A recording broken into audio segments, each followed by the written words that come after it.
From the Picture That Studios of Arizona,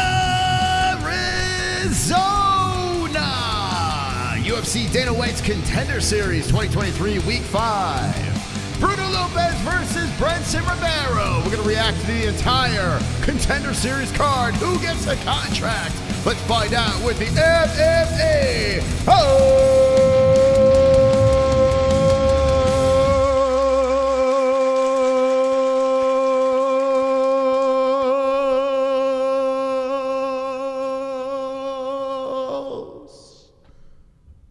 Wonderful. Welcome to the MMA-Holes Live. We're here on a Tuesday night for the Contender Series. How's everyone doing in the chat? Hopefully you are wonderful. Tonight we're going to react to a card where young men and women fight for a UFC contract. And it's going to be glorious. Can't wait to see that. By the way, it is UFC 293 Fight Week as well. I am very pumped up for a card that's subpar, but still, the main event is very interesting, right? So we're going to talk a little bit about that as we watch these fights. And tomorrow, we're going to do something a little different because the press conference is at a weird time. It's 1 a.m. our time. I'm going to stream for that, but the Wednesday show is going to evaporate. So no Wednesday show, but technically kind of, yeah, because we're going to... Anyway, I'll be up for the press conference doing that. So that stream is actually scheduled. This stream right here should redirect you to that. If it doesn't, we'll just go hit the like and share that puppy. I think it's going to be very interesting. It's going to be worth staying up for. Some people are more excited about the press conference than the actual fights. It's kind of... I don't think we've seen that yet. This is uncharted waters for us, so should be interesting. I'm looking forward to seeing Strickland hit the mic, Izzy going back and forth with them. That should be fun. Shout out to our sponsors, MyBookie.ag. The promo code is MMA-HOLES for 50% match on your first deposit. MyBookie.ag, MMA-HOLES, and make sure you do it responsibly when you gamble. I'm going to go crazy this weekend. I'm going to have bets all over the place. I'm going to parlay everything because I'm on fire. I can't be stopped. So Friday we'll do the picks. And if you'd like to do some bets on your own, go to MyBookie. Use the code MMA-HOLES. Millions link in the description. Click it if you want to support the fighters. ESPN Plus is how you could watch the Contender Series tonight and how you could watch UFC 293. So it's pinned in the live chat. It's in the description as well. Go over to ESPN Plus, and if you use that link, you help out the show. You help out my family. You help out the wonderful community by clicking that link. Very simple. How many people in the chat are going to buy UFC 293? And by the way, ESPN, they brought back the Contender Series pictures. Not that hard. Not that hard. Thank you. I really appreciate it. We got Lunch Lady versus... I don't know. Dion Barbosa.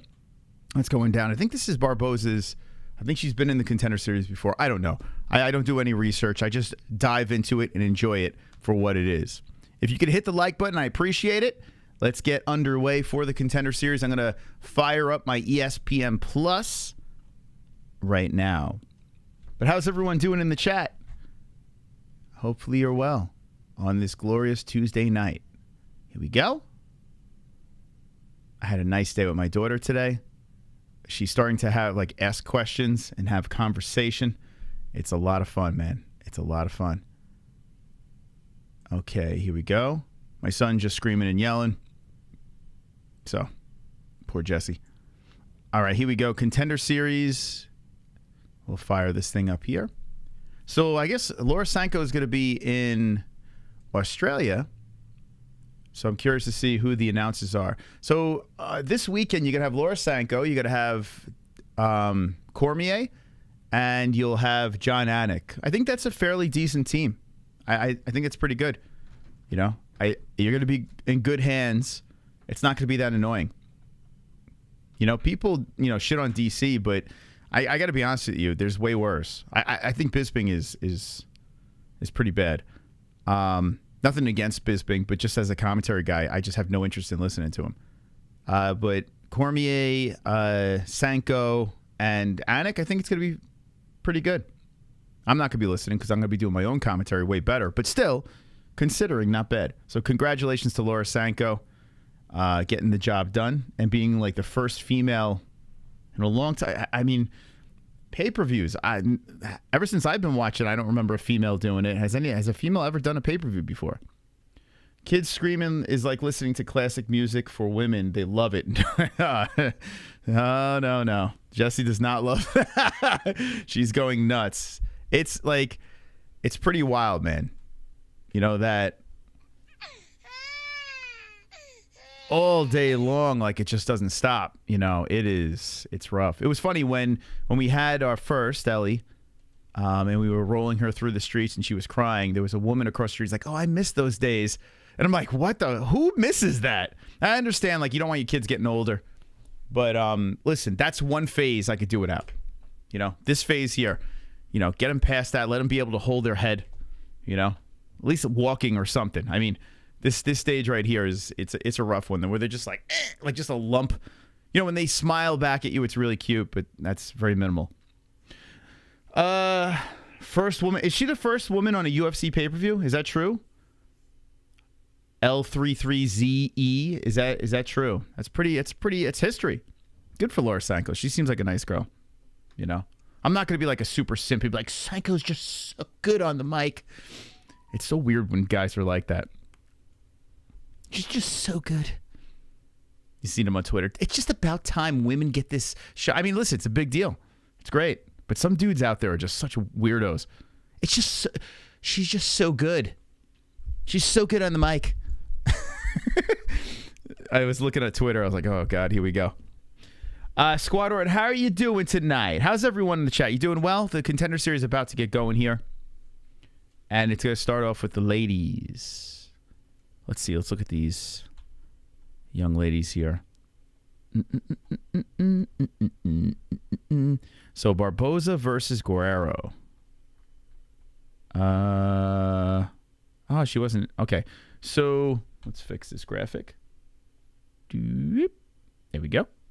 So yeah, I'll go a little bit after the stream as well because we're not going to be live tomorrow until the press conference. Does anyone know if I don't think Dana White's going to hit the media tonight. I don't know. So if you want to talk a little UFC 293 or whatever, I don't know. Who knows? We'll see how the top dog looks tonight. If the top dog looks good, maybe I'll open up phone lines and we'll talk to the community a little bit. But I think the press conference could be a lot of fun, man. I just hope I'm not exhausted falling asleep during it because of that weird time. I'm lovely clam bake in the first fight. Hell yeah, let's clam bake, baby. Thoughts on Valentina being on the UFC? So, well, we should talk about that. I've been tweeting about it today. By the way, shout out to the peeps on Twitter that follow us. We've been doing this thing like every pay-per-view or big fight night card. Just doing a follow back if you retweet our stuff, and I really appreciate that. It's nice of you guys just to hit that retweet. It's pretty cool.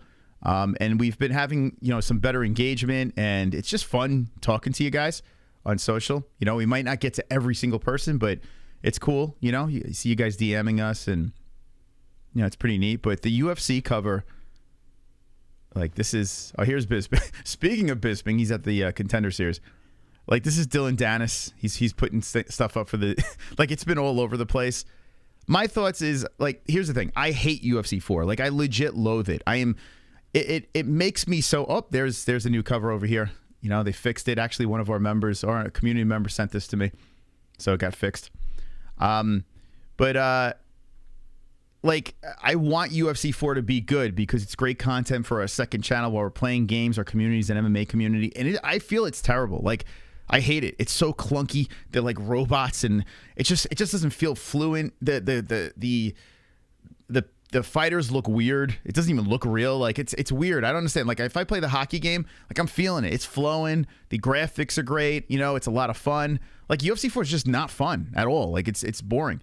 So I'm hoping that UFC 5 gets good, but this is a massive red flag. So, like, they put their avatars, their whatever the kids call it, I don't know, the characters in the game rather than the people on the cover. Izzy's back on for the deluxe edition, and I mean, listen, he deserves everything because he's a massive talent for sure. But Shevchenko and Volkanovski, it's like, well, I mean, where's Grasso? Or, I mean, she's not the champ right now. And it doesn't look anything like her. And this looks like someone said, dude, I thought the funniest thing that I saw on the internet is they say they look like characters from Shrek. It's so true, man. They look like characters from Shrek. This looks like a joke. Like, I feel like they're fucking with me. Now, maybe this is just a promotion thing, and this won't be the cover. And who really cares what the cover is as long as the game is fun? You know, it doesn't matter. I don't give a shit who's on the cover. I just want a fun game, you know? But this is a massive red flag. Like, I feel like they're putting lipstick on a pig. You know, they're just, I don't know, they're just trying to do something a little different to make you believe you're buying a new game. EA has done that before, and I have a feeling it's going to be a hot mess. I hope I'm wrong, man. I really hope I'm wrong. I hope this is a good game. I hope it's fun, you know, but, jeez. And people are like, why are you being so hard on the UFC for this and that? Because it looks terrible. I mean, it just looks ridiculous. It looks like PlayStation 3 or some shit. And it doesn't even look like Shevchenko. Someone said that Volkanovski looks... I think Johnny Smith said Volkanovski looks like a little Mexican. Like, I mean, it's really weird. It's bizarre. Lord Farquaad. It's really crazy.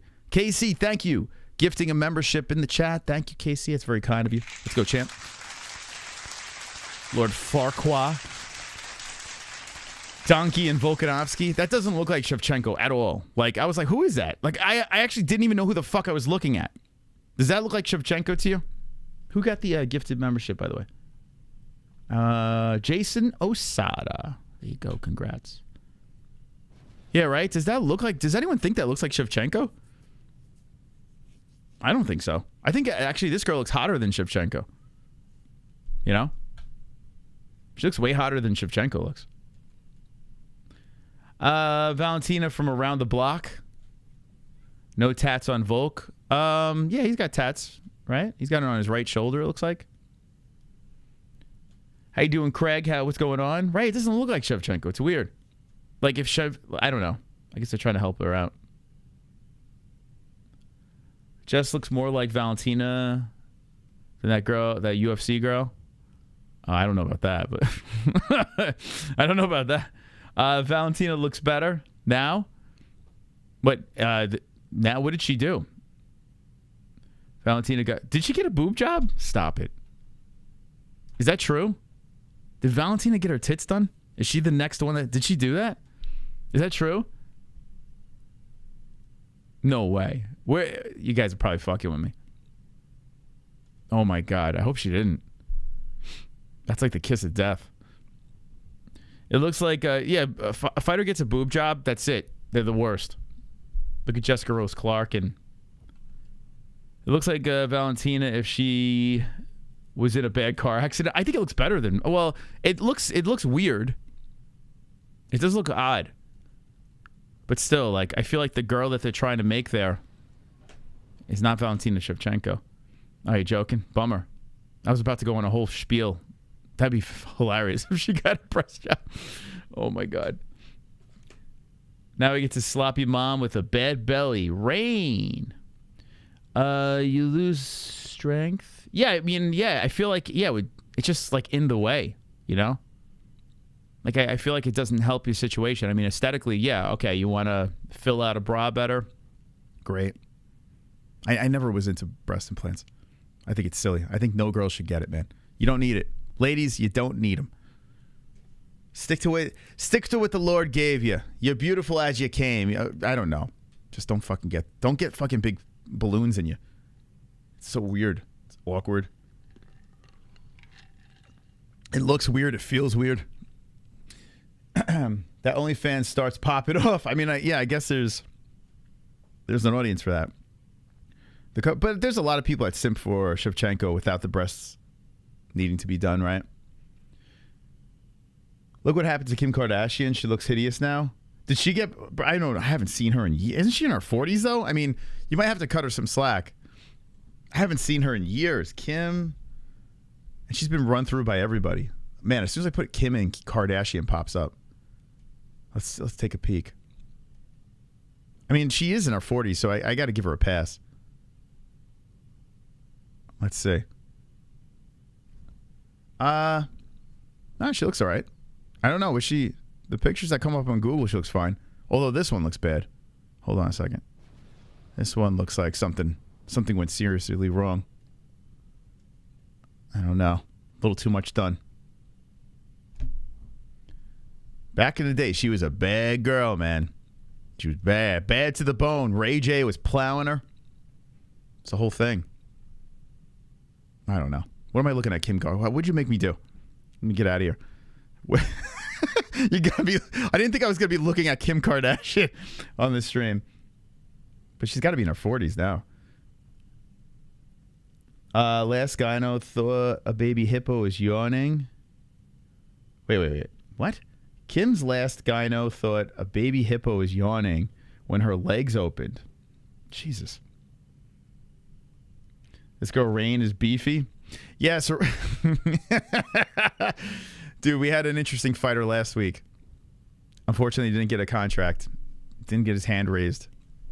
But it looks like we have another situation here. Nah, she's thick. Oh, wow. Yeah, I'm looking at Rain Guerrero. I got to be careful what I say, guys. We all have to be on our best behavior during Contender Series fights because, guys and gals, these fighters are watching. Like, they fight, especially the ones that win, and then they come back to the streams. They look for, like, people reacting. Oh, she is thick. Was that her? Oh, man, she was very thick back in the day. It looks like she lost a bunch of weight. They come back and, I don't want to be fucked. I don't want these people finding me on the street. I gotta behave, be somewhat professional. I met Reggie Bush, fun fact, in Vegas at a club. I ran into a very nice guy, Reggie Bush. I was like, what the fuck? Cool dude. I learned my lesson. Yeah, they're hitting us up after these. Like, it's been going on for years. Every time we do Contender Series, a couple of fighters hit us up afterwards. If you're a fighter on tonight's show, Two Joints says he can beat all of you up. Fuck being professional. Well, your picture is Jesus, and your name is George Masvidal, so you can get away with it. You're under an alias. I'm not. I'm right here. Here I am. So, I'll make some jokes. Don't worry. I'll still be. I just got to be careful. Just got to be a little careful. Let's not talk about the fights last week. Why not? Wait, that's not George? Well, it's a picture of Jesus with George's face. I don't know. It looks like Jesus to me. Yeah. Well, I mean, from afar, it's a picture of Jesus, but I guess it's Masvidal's face. Yeah, you might want to change that avatar. Just looks like you got a picture of Jesus there. Looks like a very religious Masvidal's profile. So Rain Guerrero from San Antonio, Texas. Man, she looks tough. She looks like if this doesn't work out, that she could be selling ices on the side of a road, with a little bell. Bing, bing, bing, bing, bing. They're pretty good ices. You guys know what I'm talking about? They have a lot of that in New York. Rolling a cart. It's 100+ degrees. A white cart with ice in it. Like slushy ice. Mexican slushy ice. All right, Guerrero's in the cage. Let's look at her record here. So she's 5-2. Man, 5-2-0 versus 5-1-0. Jesus Christ. I mean, it's so wild, the limited experience. Anyway, let's show the tail of tape here before they rip it away from me. So both 5'6", 125, 31 for Guerrero, 31 for Barbosa, 66.5-inch reach Barbosa, 65-inch reach for Guerrero, and both orthodox. Thank you so much to ESPN for putting up their images. Very well done. Well played. Wonderful job. All right, here we go. We're going to do some fight reacting. If this is the first time you're enjoying the MMA-Holes Contender Series reactions, well, this is how our fight buddies are. We react to these fights. We got the clock up there. As the clock is a little off here, let's sync this up. I'll tell you what's going down. I'll tell you who gets the contract. We got the live stats in the middle. And let's get it popping on a Tuesday night. Guerrero versus Barbosa. Just by looking at these girls, I would pick Guerrero. She looks like she's been through some more shit. Nice right slipping into the face of Barbosa. Barbosa is from Brazil. But Barbosa is the favorite. Oh, whoa. She got dropped down there, and shooting is Guerrero. Man, Guerrero's the underdog? Why? She's plus 215? My goodness, and now she's on top of Barbosa. Barbosa is cranking the arm from the bottom. Guerrero, dude, how is this girl the underdog? Guerrero's inside the guard. I mean, I know looks aren't everything, but in this situation, I don't know how Guerrero's not the favorite. Wow, she's on top. She's trying to pass the leg right now. Half guard. She's pinning the right arm of Barbosa. Barbosa having all sorts of trouble here early. Still a lot of time on the clock. 3:48. Barbosa. Oh, Barbosa bucks her off. Barbosa bucks her off, and now, oh, well, there we go. Side control. Guerrero gives up the back. Barbosa slickly puts the hook in. Man, I thought Guerrero was going to cruise here, but Barbosa now becoming problematic for the underdog. It looks like Barbosa's trying to go for the arm here. And if Guerrero could slip out of this, she would be in a pretty good position. If Barbosa gets it, she wins.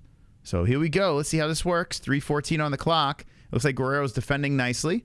I really have a bad angle here, so all I see is the left arm compromised and a lot of tangled up fighter action going on here. And she slips out of it. Guerrero slips out, and then Barbosa attacks the foot right off the bat. Good jiu-jitsu by Barbosa, but that's probably no problem. Guerrero does get out of that. She tries to get back up. Barbosa hits with her left. Now Barbosa tries to pull her to the ground, and Guerrero drags herself to the cage as Barbosa is hanging off of her. We got 2:45 on the clock. First round, lady fight. Contender series. Flyweight bout going down here. Barbosa with strong underhooks against the cage and knee from off the fence by Guerrero. So Barbosa flipping the script here. Let's see if she can get something done as Guerrero is trying to muscle her way off the fence. Guerrero gonna lie, cheat, and steal. Well, nice. Hip toss to the ground. Barbosa in control and is trying to tie up Guerrero here. With 2:09 left, Barbosa swings the momentum in her favor. And man, left hand sliding into the forehead of Guerrero. So Tejas in a little trouble here. I thought Guerrero was going to cruise. Good thing I didn't bet. Barbosa still holding her down and Guerrero trying to slip out. Barbosa just tugging on the head. And Guerrero's just stuck there. She can't escape. Looks like, oh, her right arm. Oh, wow, her right arm's between the legs of Barbosa. This is slick by Barbosa, but Guerrero slips out. Ah, she slips the arm out and looking for the back, then drives the shoulder in, and now Guerrero's on top. Inside the guard of Barbosa. Ooh, we got a cat fight going on here. 1:17, 16, 15 on the clock, and now Guerrero's on top. And she's using the head positioning as she's controlling under the chin, trying to land some rights from the top. And here comes one right down. Barbosa tries to tie up the arms with 1 minute on the clock. Okay, we've got a back and forth thing. Bump, bump, bump, bump, bump, bump. Barbosa ranked 66 pound for pound in Brazil. Okay. Yeah, I don't know. What is Guerrero ranked? I guess not as high considering she's a big under. But she's doing all right. Guerrero had a little trouble here. She got out of all the situations, and now she's on top with 39 seconds left. Hammer fist coming in. I mean, we got, in my opinion, it's very close. Oh, here we go. Barbosa attacks the arm again and flips Guerrero over. This will probably solidify the round. She's going for the submission. She might even get it. She got it. Oh, Barbosa gets the arm, rolls her around. That's some slick jits. Damn. Dana White just sitting there and staring into the cage. There's no emotion on his face. And Barbosa gets the job done. The carnage in the first round. Nice. Carnage! Lick the carnage! Wow. Embrace the carnage! Go on a date with Damn, carnage. man. Vote for carnage! Make babies with carnage! Play jokes on carnage! That was cool. Masturbate with carnage! Ejaculate the carnage! Propose to the carnage! Enjoy pancakes with the carnage! Yeah. Celebrate the carnage! The way she was attacking submissions and adjusting if she fell out of a position. Yeah, Barbosa's slick. She's pretty slick. Guerrero was trying to use her toughness, and it just didn't pay off. The technique of Barbosa gets it done. So Brazil collects a win, first round. I would imagine there's going to be, oh man, Guerrero looking really upset. I kind of feel bad for her. She got that sad face, you know? I fucked up. You'll be back, kid. Get back to the drawing board. You'll be back. A physical specimen. Yeah, the girl's got a lot of muscle on her. She got that. Yeah, she got the action figure look. Yeah, she's good. This chick's good. Yeah, the other girl's crying. I'm not gonna be in the UFC. That's all right. You're tough. You'll get back in there.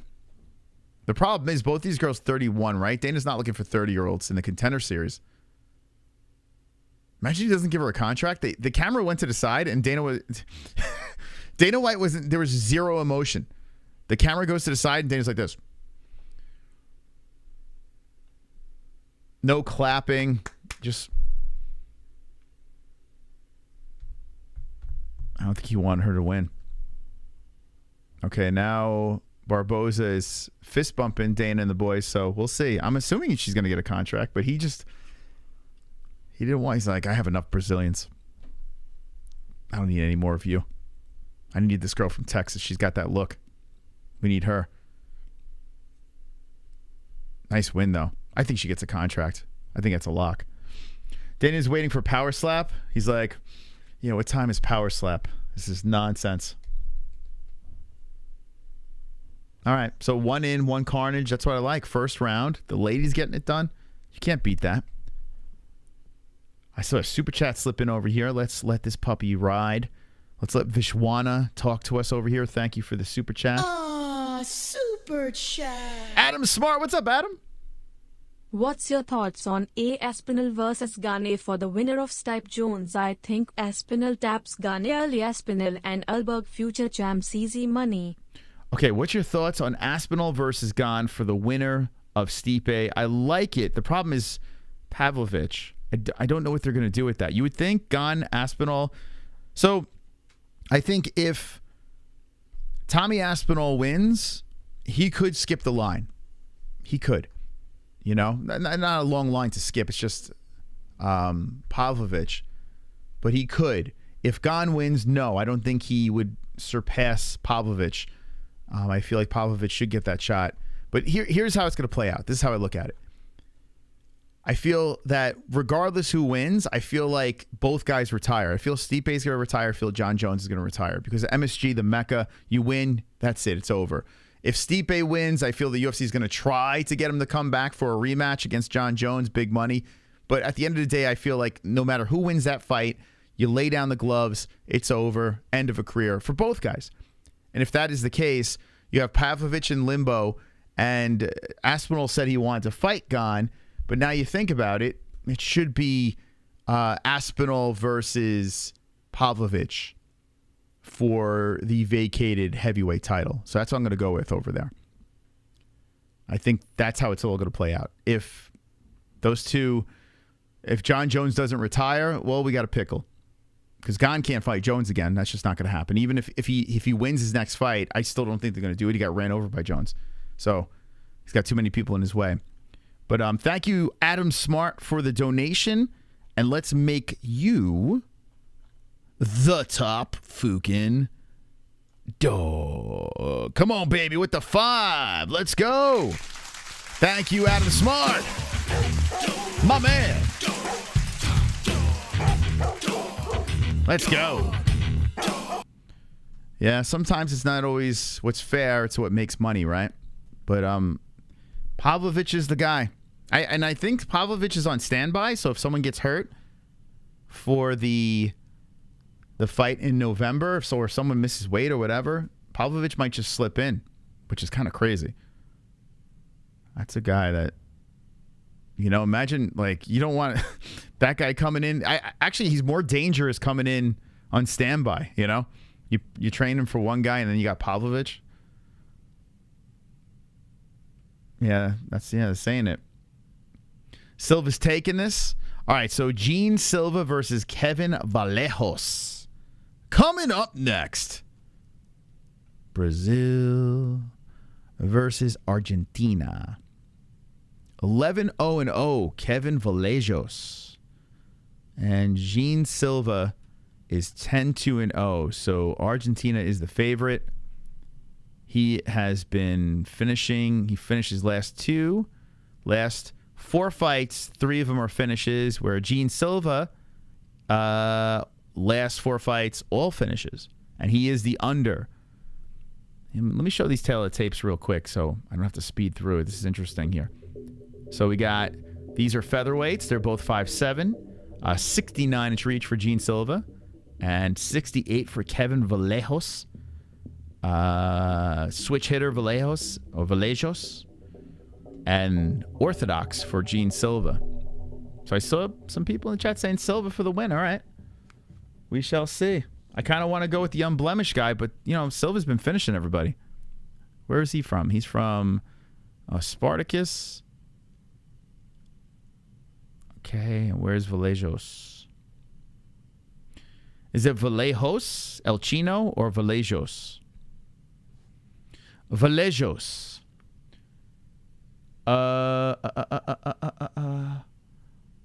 You have to tune in. You have to tune in. It's going to be Saturday night. It's going to be everyone like, can just call a fight? That's what we're going to hear for about 5 hours straight. That's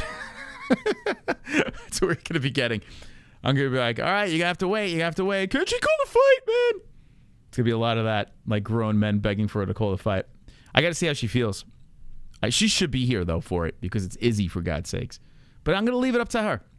Whatever she wants to do. I would like to sit back and eat a gummy and enjoy the fight. So I hope she does. But I don't know, man.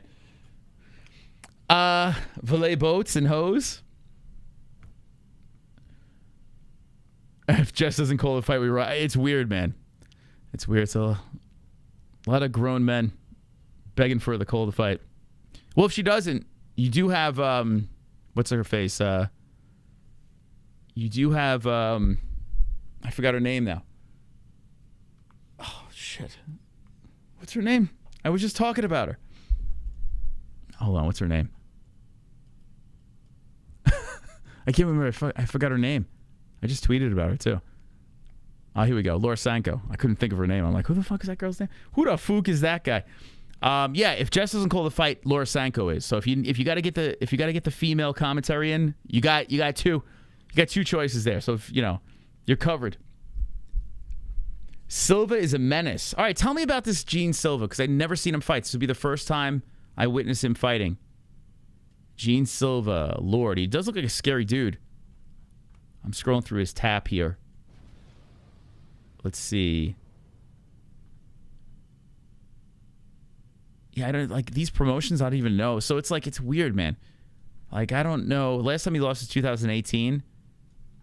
Spartacus. Spartacus MMA 34. I don't know how reputable these promotions are, I'm going to find out about him tonight.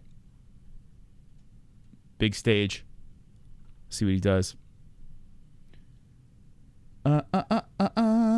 Charge. Alrighty. Moss has gummy brain. Not tonight. Not tonight. Hello, Ann. How you doing, Ann? How you doing, Classy Nasty? How you doing? You know what I noticed? Damn Sausage only says goodbye to Dat One Gur at the end of streams. I think they're having an affair. Raven, you might want to look into this Sausage. I think there might be an affair going on. I think there might be a chat affair. Some people have YouTube boyfriends and girlfriends. I don't know.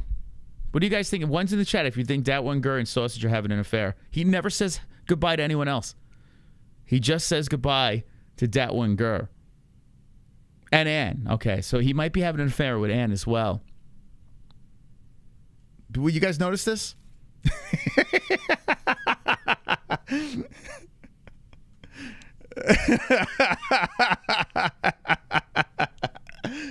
I don't know. It looks like a little drama over here. I don't know. What's going on here? Interesting. Maybe it's a threesome between Sausage and Dat One Gur. I mean, in fairness, there's only 2 women in this chat right now. So I don't blame Sausage for only saying goodbye to them. I'm irresistible. There you go. All right, this is what I want you to do from this point on. Okay, I want all the men in the chat at the end of every single stream say goodnight, dat one gur. Okay, you can't say goodnight to anyone else. All right, or goodbye, dat one gur. I want you all to say goodbye to dat one gur at the end of the stream. Okay, that's gonna be our new thing. We're all gonna say, "Don't be an a-hole, be an MMA hole." Good night, dat one gur.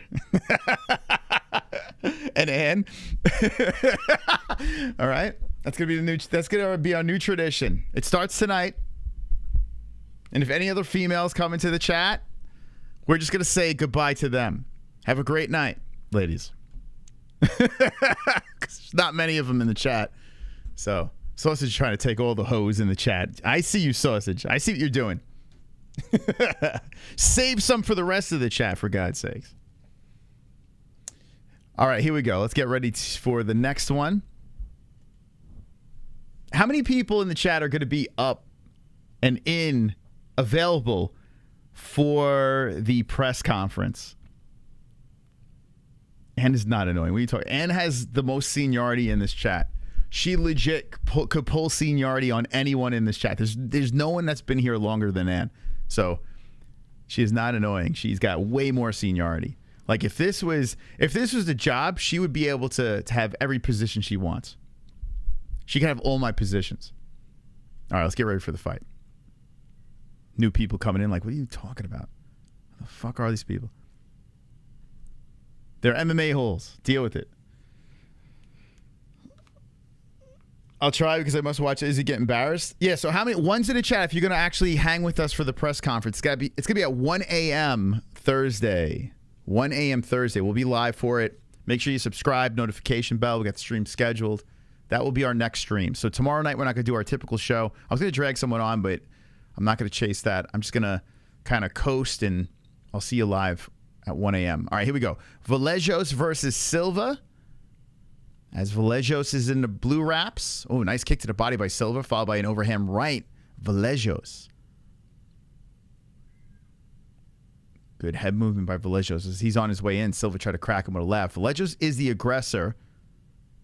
And Silva is the one that's trotting around the cage, trying to get Vallejos to chase him. There's a left hand by Silva, another left hand, then body shot by Vallejos. Small octagon. Vallejos looking to catch him, bouncing in and out. Silva bouncing around there, not much being thrown, and Vallejos hasn't landed one shot yet. Oh, there's a nice right hand by Silva. Through the guard of Vallejos, then a leg kick by Vallejos. We're going to give him that strike? Let's see. Doesn't look like it. Looks like ESPN's not going to give him anything. Oh, there they are. There's a nice left hook by Vallejos coming in on Silva. Silva retaliates with a jab. Then circles the cage. Vallejos stays on him. 325 and more circling by Silva. Vallejos cutting him off. Vallejos in control, but Silva sticking and moving. Kicks to the body. Ooh, there's a right hand on the lateral muscle of Silva. Vallejos aggressively marches forward again. Silva trying to hit him with a hook. Vallejos tries to counter. They both miss. A lot of swinging and missing here early as an outside leg kick by Vallejos comes in. Oh, beautiful left hand by Vallejos. On the face of Silva, there's a nice straight right by Vallejos on the face of Silva. Silva circles around, switches on the stance. Now out of southpaw. Vallejos out of orthodox. Beautiful right up the pipe by Silva, landing on the face of Vallejos. Vallejos trying to counter him with that right hand, moves in with the left. Vallejos looks like the guy that, oh, nice right hand by Vallejos. He looks like the guy that played the Flash in the new movie. That weirdo with more muscle. Body shot by Vallejos. The right misses. So 2:25 left in the first round. And we are watching the Contender Series, the second fight on the card. Vallejos right now looks to have a little lead here, but it could be anyone's fight. Still close. Nice kick to the body by Vallejos. He disguised that very nice. And then a kick to the body by Silva, followed by a right hand by Vallejos. 204. Ooh, there's a nice pop-in left hand by Silva. Mr. Brazil cracking him there. 155 inside leg kick. Vallejos lands. Vallejos swipes away the kick to the body, marches forward. Silva greets him there. Tries to throw the kick, but doesn't. There's a nice left straight to the face of Vallejos on the flash. Yeah, the press conference. Well, some people. Oh, nice body kick by Vallejos. Vallejos doing pretty good. Silva puts his arms out like, what? Yeah, the press conference had a weird time for us, but I'll be live for it. And then I'm going to go to the zoo. I'm going to take my family to the zoo. After I watch a zoo of a press conference. I hope it's good, man. I hope it's worth staying up for. Imagine like Strickland just is like, nah, just mails it in. It's kind of ballsy, the UFC going at that time. Maybe they want replay watching. Nice body shot by Vallejos. Vallejos controlling, and Silva gives him a little jerk-off sign. I don't know what that's about. 55 seconds left, and Silva's trying to use fancy footwork to come forward. He comes leaping in with the right, and now Silva has a little sense of urgency here. Vallejos looking to counter, but nice right by Silva. So Silva looking to step up here late in the first round. Vallejos hits him with the inside leg kick. Silva to the body with the right. Silva turning up. Vallejos tries to hit him with the uppercut. Nice body shot by Vallejos. Woo!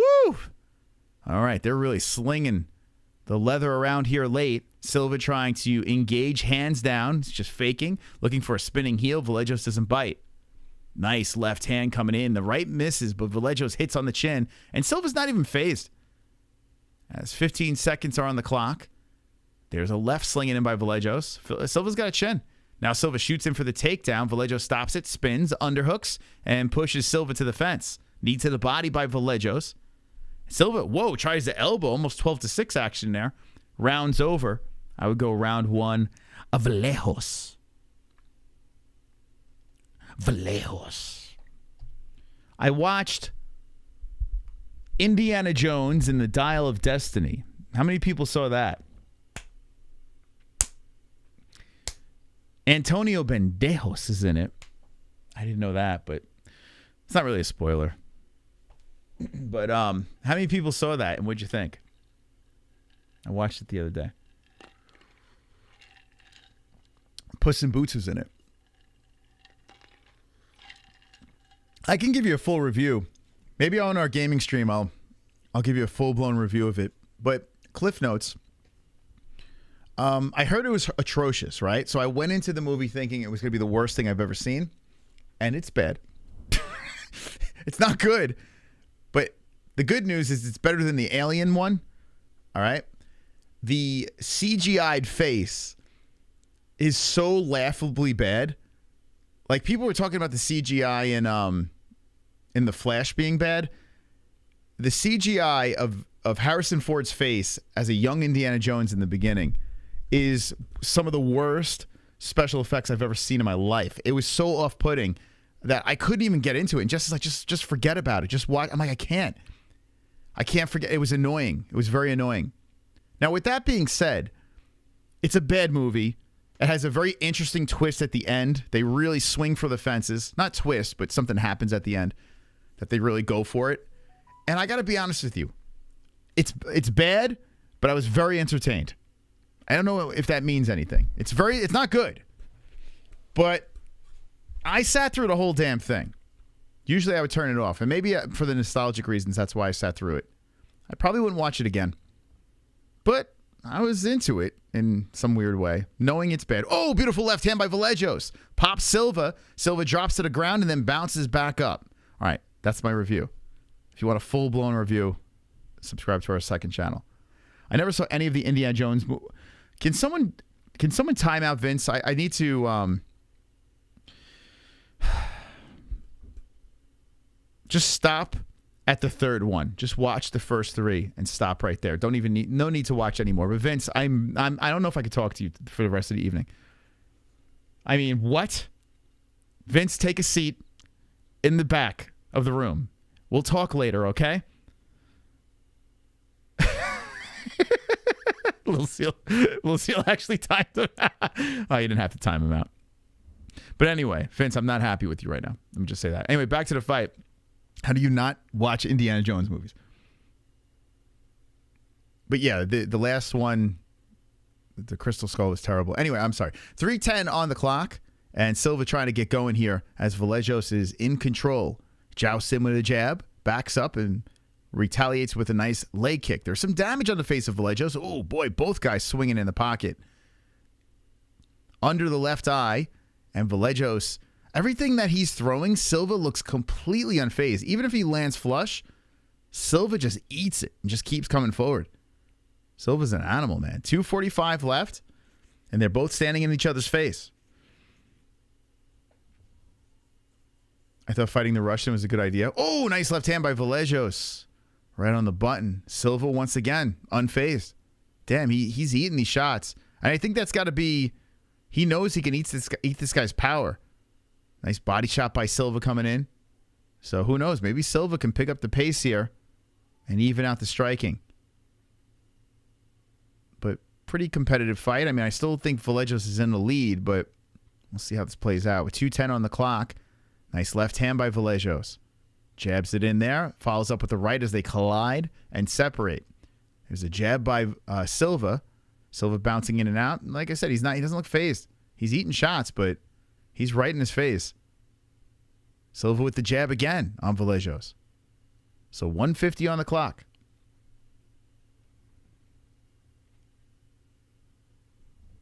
Indiana Jones was good in the 80s when we didn't have much else to do to watch. But now I was kind of bored. Really? Really? I mean, I haven't watched. I got to go through the movies again. I mean, for its time, I mean, they were pretty special. But yeah, I could see, movies that come. I mean, you're not blown away with CGI and shit. There's a lot of practical effects. Oh, nice right hand by Silva moving in.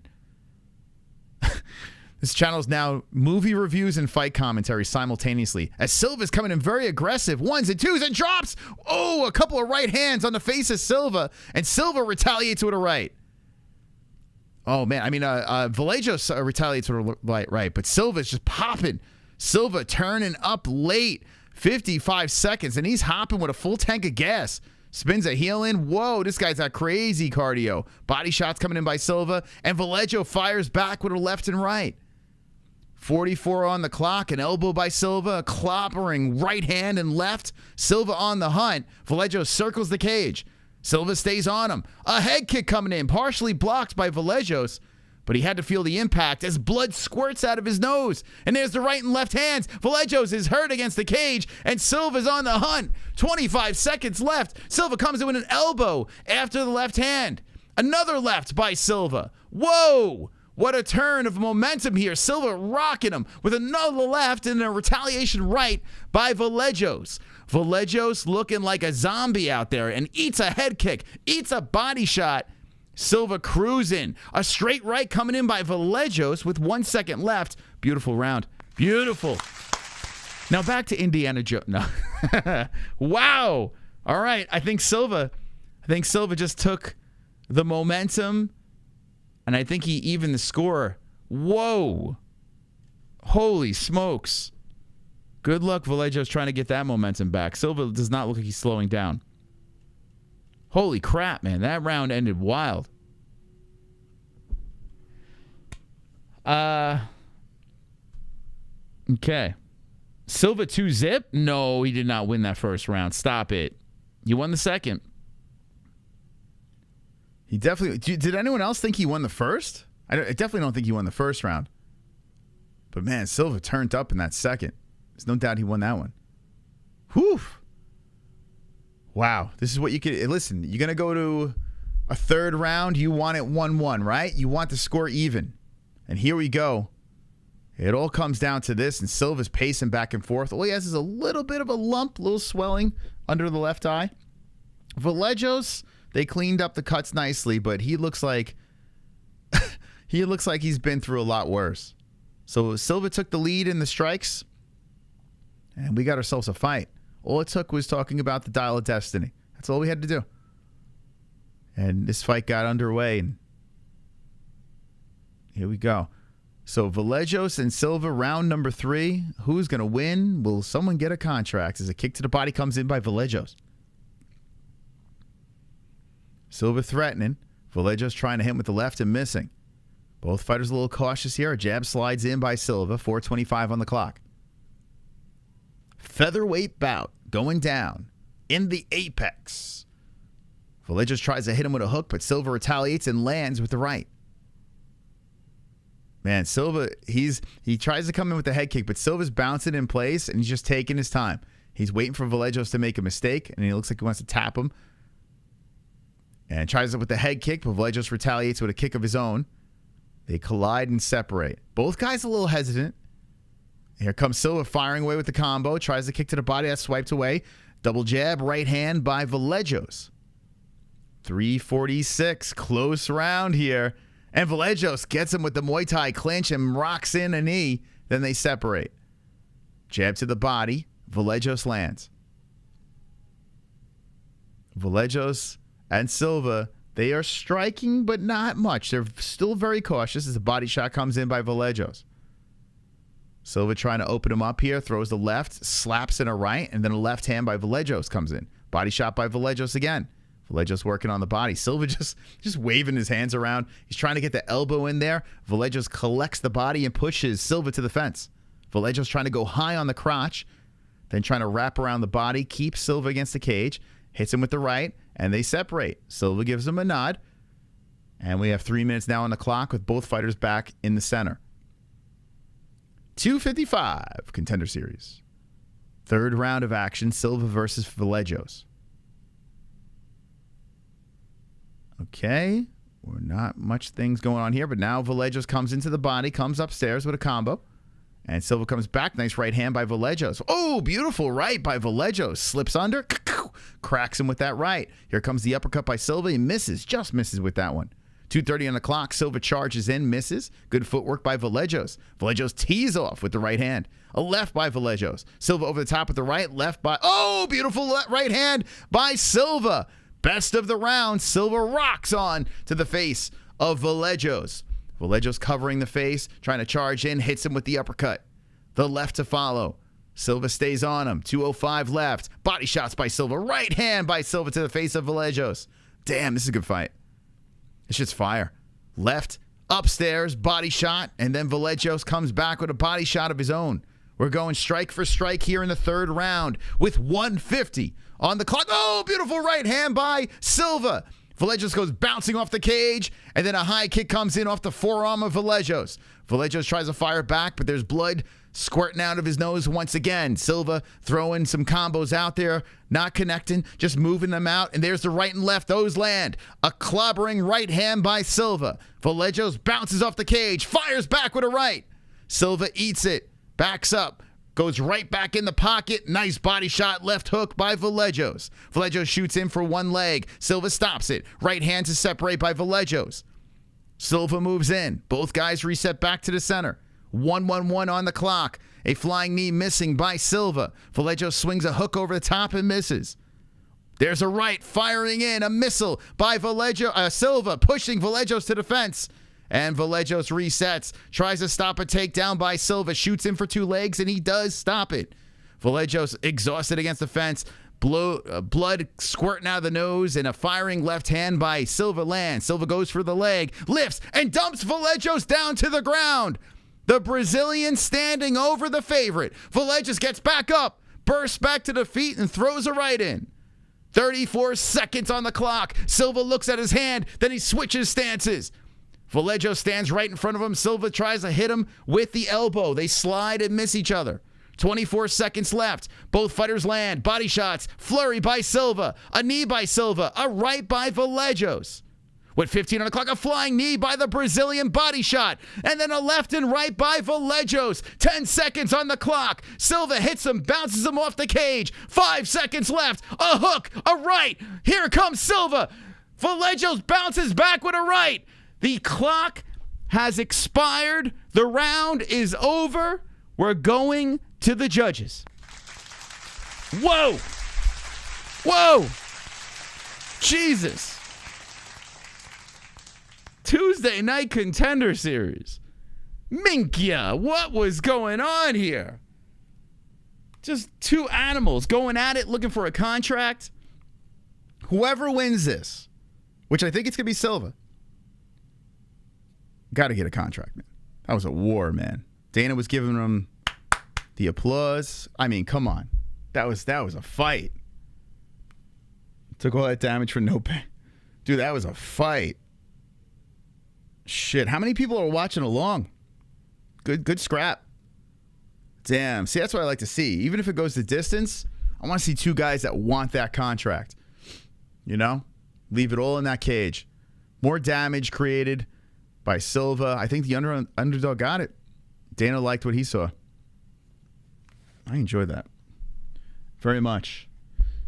Contract. I thought Silva 1, 2, and 3. I agree with you. I agree. Here, let me listen to the scores real quick.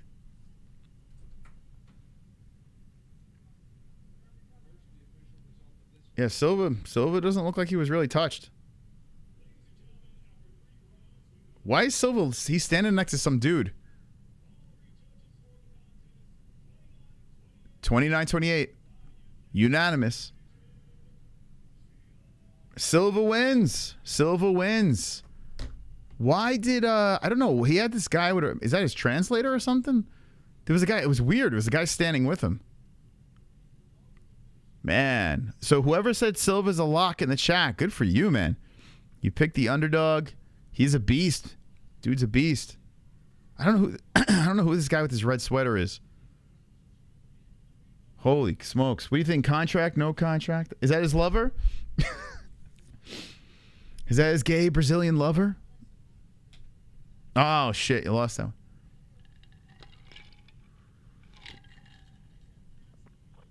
one. Damn. Good fight.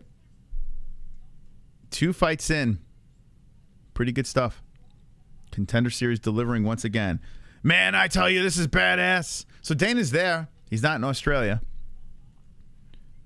I wonder if he's going to be in Australia for the fights this weekend. Fake or real? Sean Strickland in the chat. Good fight, sir. I would imagine fake. But thank you, Sean, for stopping by. I'm a big fan. Big fan of your work. Good luck this weekend. Strickland gonna beat Izzy down. If you think Strickland wins, you're a casual. Yeah, Casey Jones is actually more likely to be Sean Strickland than that Sean Strickland account. Card sucks, so he's staying home. Could you imagine Dana White doesn't make the flight to Australia? That's nuts. Pay-per-view. He's like, well, Joe Rogan's not going to be there. I'm going to just send Laura Sanko and I'll stay home. I think he'll be there. Maybe not. I don't know. I think he will. Has anyone seen the embeddeds? How have the embeddeds been? Angel's live? Yeah. Angel, yeah. I'll probably hang out there after this. Probably a lot of big drama going on in Angel's chat. I love it. Bisping always thinks Danis is in his chat. What, Dylan Danis? Hey, what are you doing in my chat, buddy? They're okay? Yeah, I'm gonna try to binge through it. I keep on saying it, but I haven't watched an embedded in a minute. Like, I gotta watch that. What's up, Method Man on mute? How you doing, bud? What's going on? Make sure you hit that like button. Did you guys hit the like? I appreciate everyone that hit the like button. You are wonderful, wonderful. Wonderful, wonderful. Thank you, guys. Okay, put in for the review, so that's good.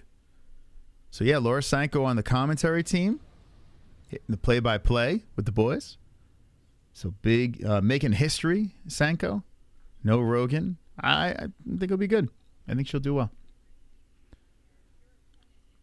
No contract, too wild. Too wild. Wasn't clean strikes, just throwing hands. Wow. No contract. I'm going to say yes, but we'll see how this plays out because we're only 2 fights in. So if we have like some spectacular finishes, you might be right. You might be right. He might just get forgotten. But you know what? That dude was the underdog. So that does help. If the favorite just went to a distance and it was just a good fight, chances are he doesn't get a contract. But, you know, this guy was the under. And he's from Brazil. She is wonderful on the mic. Yeah, she's good. She's very good, Laura Sanko. You know, usually I find women very irritating, but Sanko's good. I don't have anything bad to say about her. The last two embeddeds I never watched because it's just weigh-ins. And you're right. The last two are terrible. Because, yeah, if you've seen the press conference, the ceremonial weigh-ins, like you're literally rehashing that. So you're correct. You're correct. But, yeah, maybe that's why I don't watch the embeds anymore. There used to be some value in all of them. That might be, that's a good point. That might be why I don't watch it. Or maybe because I have a family. I don't have time to be watching embedded. Like, it's just Coco Melon, Hey Bear. We don't really have access to the TV anymore. The kids have confiscated our TV. Elmo has moved on. No Elmo. That's probably why. This comment was deleted by Mark Zuckerberg. How did you do that? How did you pull that off? How did you do that in the chat? Her big reactions are a little off point sometimes and make me cringe. All right. So, yeah, I haven't heard her big reactions. How bad are they? Are they bad? So is she just like hamming it up where it's just kind of too much? Or does it seem sincere? Okay, that's interesting.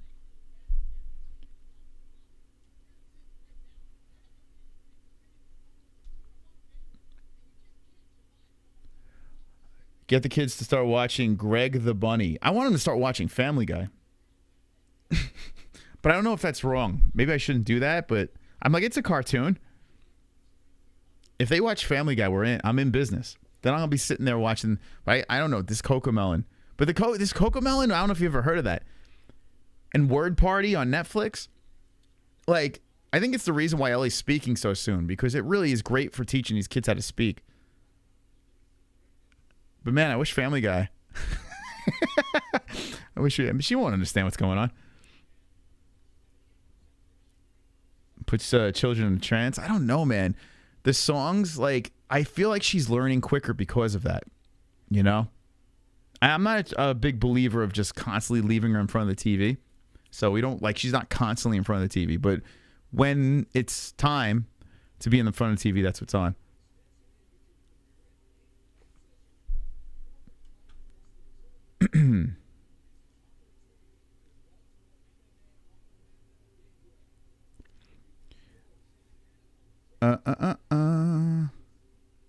Coco. Oh, in a good way, you're saying the trance?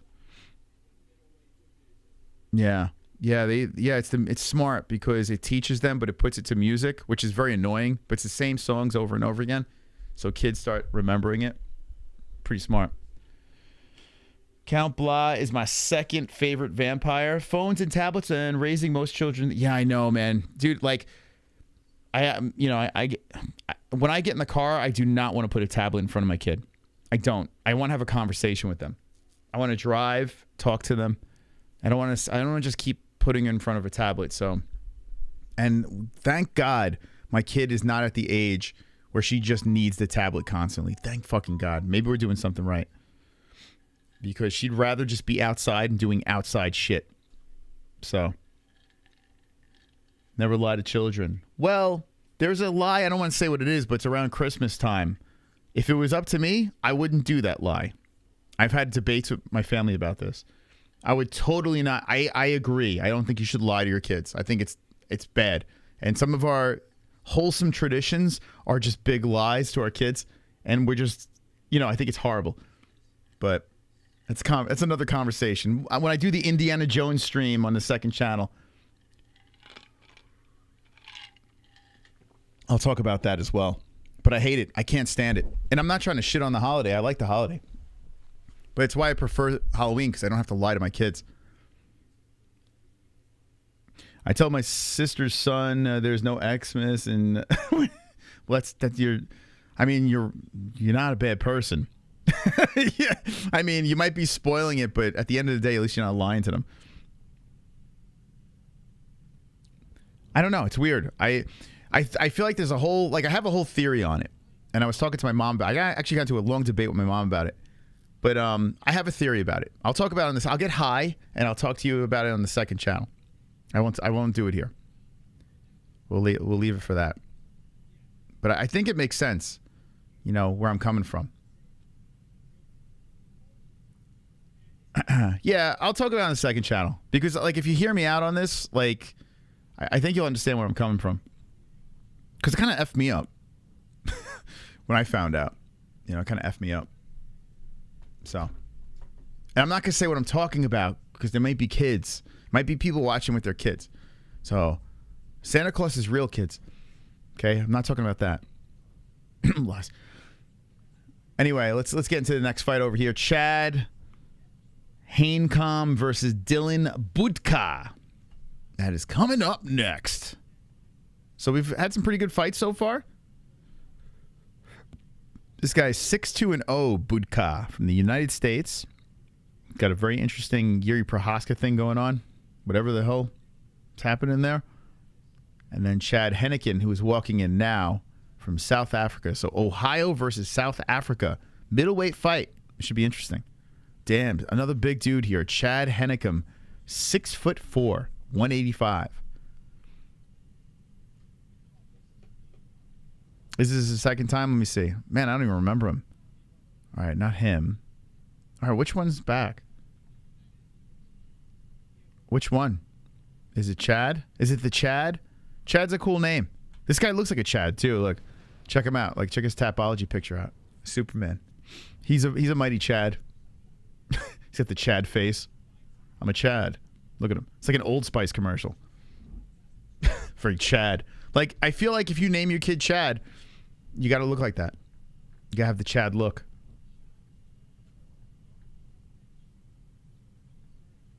This guy's from Brave. All right. All right. Yeah, I don't know. All right, here we go. Let's go to the tail of tape.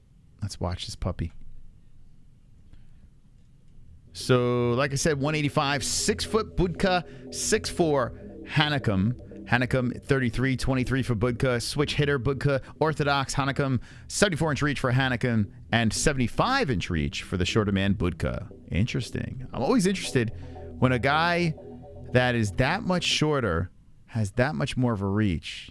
Fascinates me. Science, bitch. No, I don't. Genetics, bitch. All right, here we go. Hanekom versus Budka. Budka in the blue wrapped, and he's got the man, not bun, man tail going on. As Budka is bouncing around here, a body shot by Hanekom comes in, and then a body shot by Budka. White on white violence here.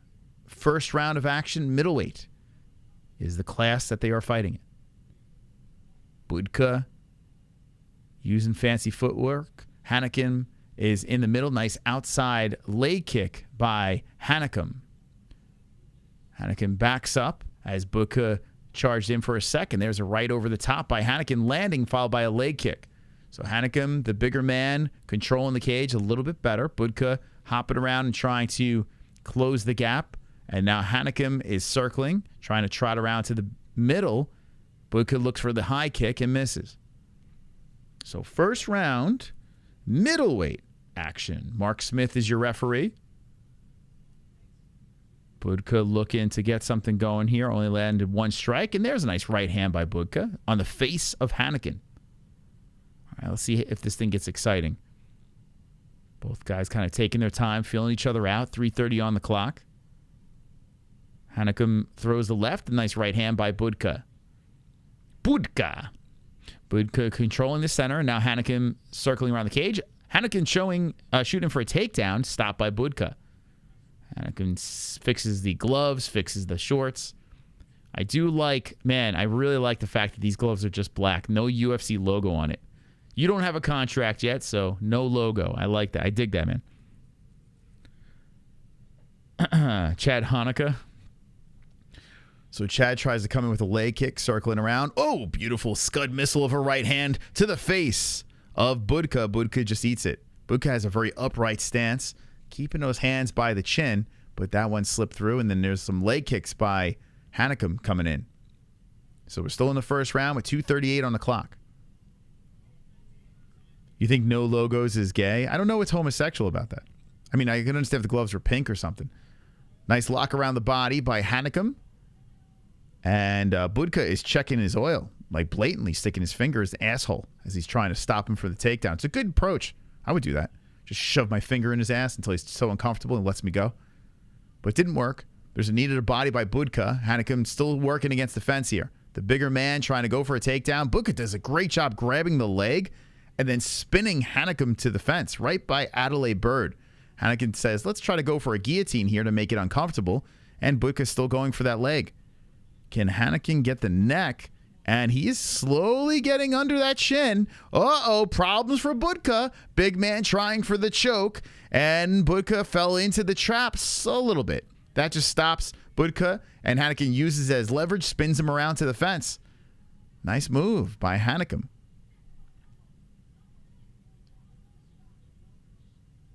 Is it Hanekom or Hanekom? How do you say this guy's name? Hanekom? Hanekom going for 2 legs with 1:20 on the clock. Budka wide legs trying to stop it. Is it Hanekom? Handcom. Chad Handcom. Handcom. Oh, boy. Man, Hanekom's trying to get that takedown. He's trying everything he can against the fence here. Just 1 minute on the clock, and Budka's staying on the feet. Handcom. Chad play rugby. Oh, here we go. They both go crashing down to the ground, and Budka now putting pressure over the head and trying to find the position on top. It looks for side control, gets it. Elbow comes in by Budka. And here we go. Budka, in a really good spot at the end of the round, but Hanekom is rolling around, now on his knees, trying to give up the back, looking to stand. And he does. Back to the feet, big man back up. Budka controlling against the fence, and Hanekom is stuck against the cage. Budka grabs 2 legs, lifts up.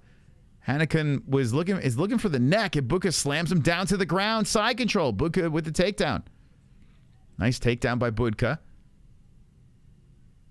8 seconds on the clock. Budka trying to pass over a leg to hold down Hanekom. And there's a little stalemate on the ground. The round is over. Not a great round. That ponytail seems like make it hard to get out of a choke. All right, so 1 round in the books. Ugh, who won that? I tell you what, no contracts right yet, but we'll see how this thing plays out. Who won that round, chat? What do you think? Chad or Dylan? Chad or Dylan? They're trying to get that South African talent over here, ever since Duplessis came in. Chad? Neither guy won. I kind of agree. It wasn't a good round. Yeah, I don't have an opinion. Usually I do. Not that one. I'm going to try to forget that round. It was all right. I need more. I need more action. Okay, here we go. Let's go into the second round. Let's see if we get a little bit more here to work with. This is the 3rd fight on the card. The Contender Series. Tuesday night, baby. I've seen Budka fight before. Must have been on UFC Fight Pass. I think, was Budka the guy that was in the Contender Series? They call him the Mindless Hulk. Budka right off the bat going for the takedown. Someone in the chat said one of these guys fought in the Contender Series. I don't remember either of them. It's not, no. It's fake news. Budka was in LFA. So, yeah, you probably did see him. Yeah. Yep, LFA. Most likely you saw him there. All right, so Budka controlling against the fence here early in the second round, using that lower center of gravity. He's underneath the right arm of Hanekom. He's trying to get a takedown here. South African MMA on the rise. Oh, there's a takedown. As you say that, Budka gets the takedown. So takedown by Budka, the big man on the ground here trying to get back up. And Hanekom, who did a good job in the first round of getting back up, has Budka going for the back. Now Budka's thinking about the mount. Hanekom is just trying to squirm from the bottom. He's making it very tricky for Budka to do anything on the mat. 349, and elbow comes into the side of the head by Budka. Budka draping over Hanekom, but Hanekom gets back up. Hanekom back up to the feet. And Hanekom controlling against the fence now with 3:34 on the clock. All right. So as he's shooting in Hanekom, Budka trying to drape over him and stop the takedown with wide legs. Stuck against the fence. Budka looks to put an elbow in there, and Hanekom still driving that shoulder into the belly of Budka. Budka! Yeah, fight's not good. Not good. Bathroom break. They're stuck against the cage here. Budka's just holding... Hanekom's just holding Budka to the fence here, right by Dana White and the boys. And Dana's sleeping. So 2:50 on the clock. Control time adding up. We want carnage, chat. We want carnage. Tight. I need a devastating finish. Hit the like, chat. Hit the like. I need a fatality. I need to vote for carnage. separate them. Make babies with carnage and toy pancakes with carnage. Play jokes on carnage now. That whole entire song, Hanekom is controlling against the fence the whole time, not doing anything. He's just kind of holding him there. There's a stalemate. Budka's stopping him. I'm going to call him Hanekom. All right, what's his name? Here, let me listen.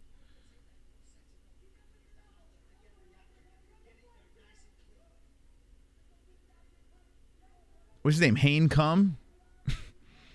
Hanekom? All right, dude, he stole... Separate them, Mark! All right, thank God. Budka separates off the cage. Oh, shit, and goes for the neck?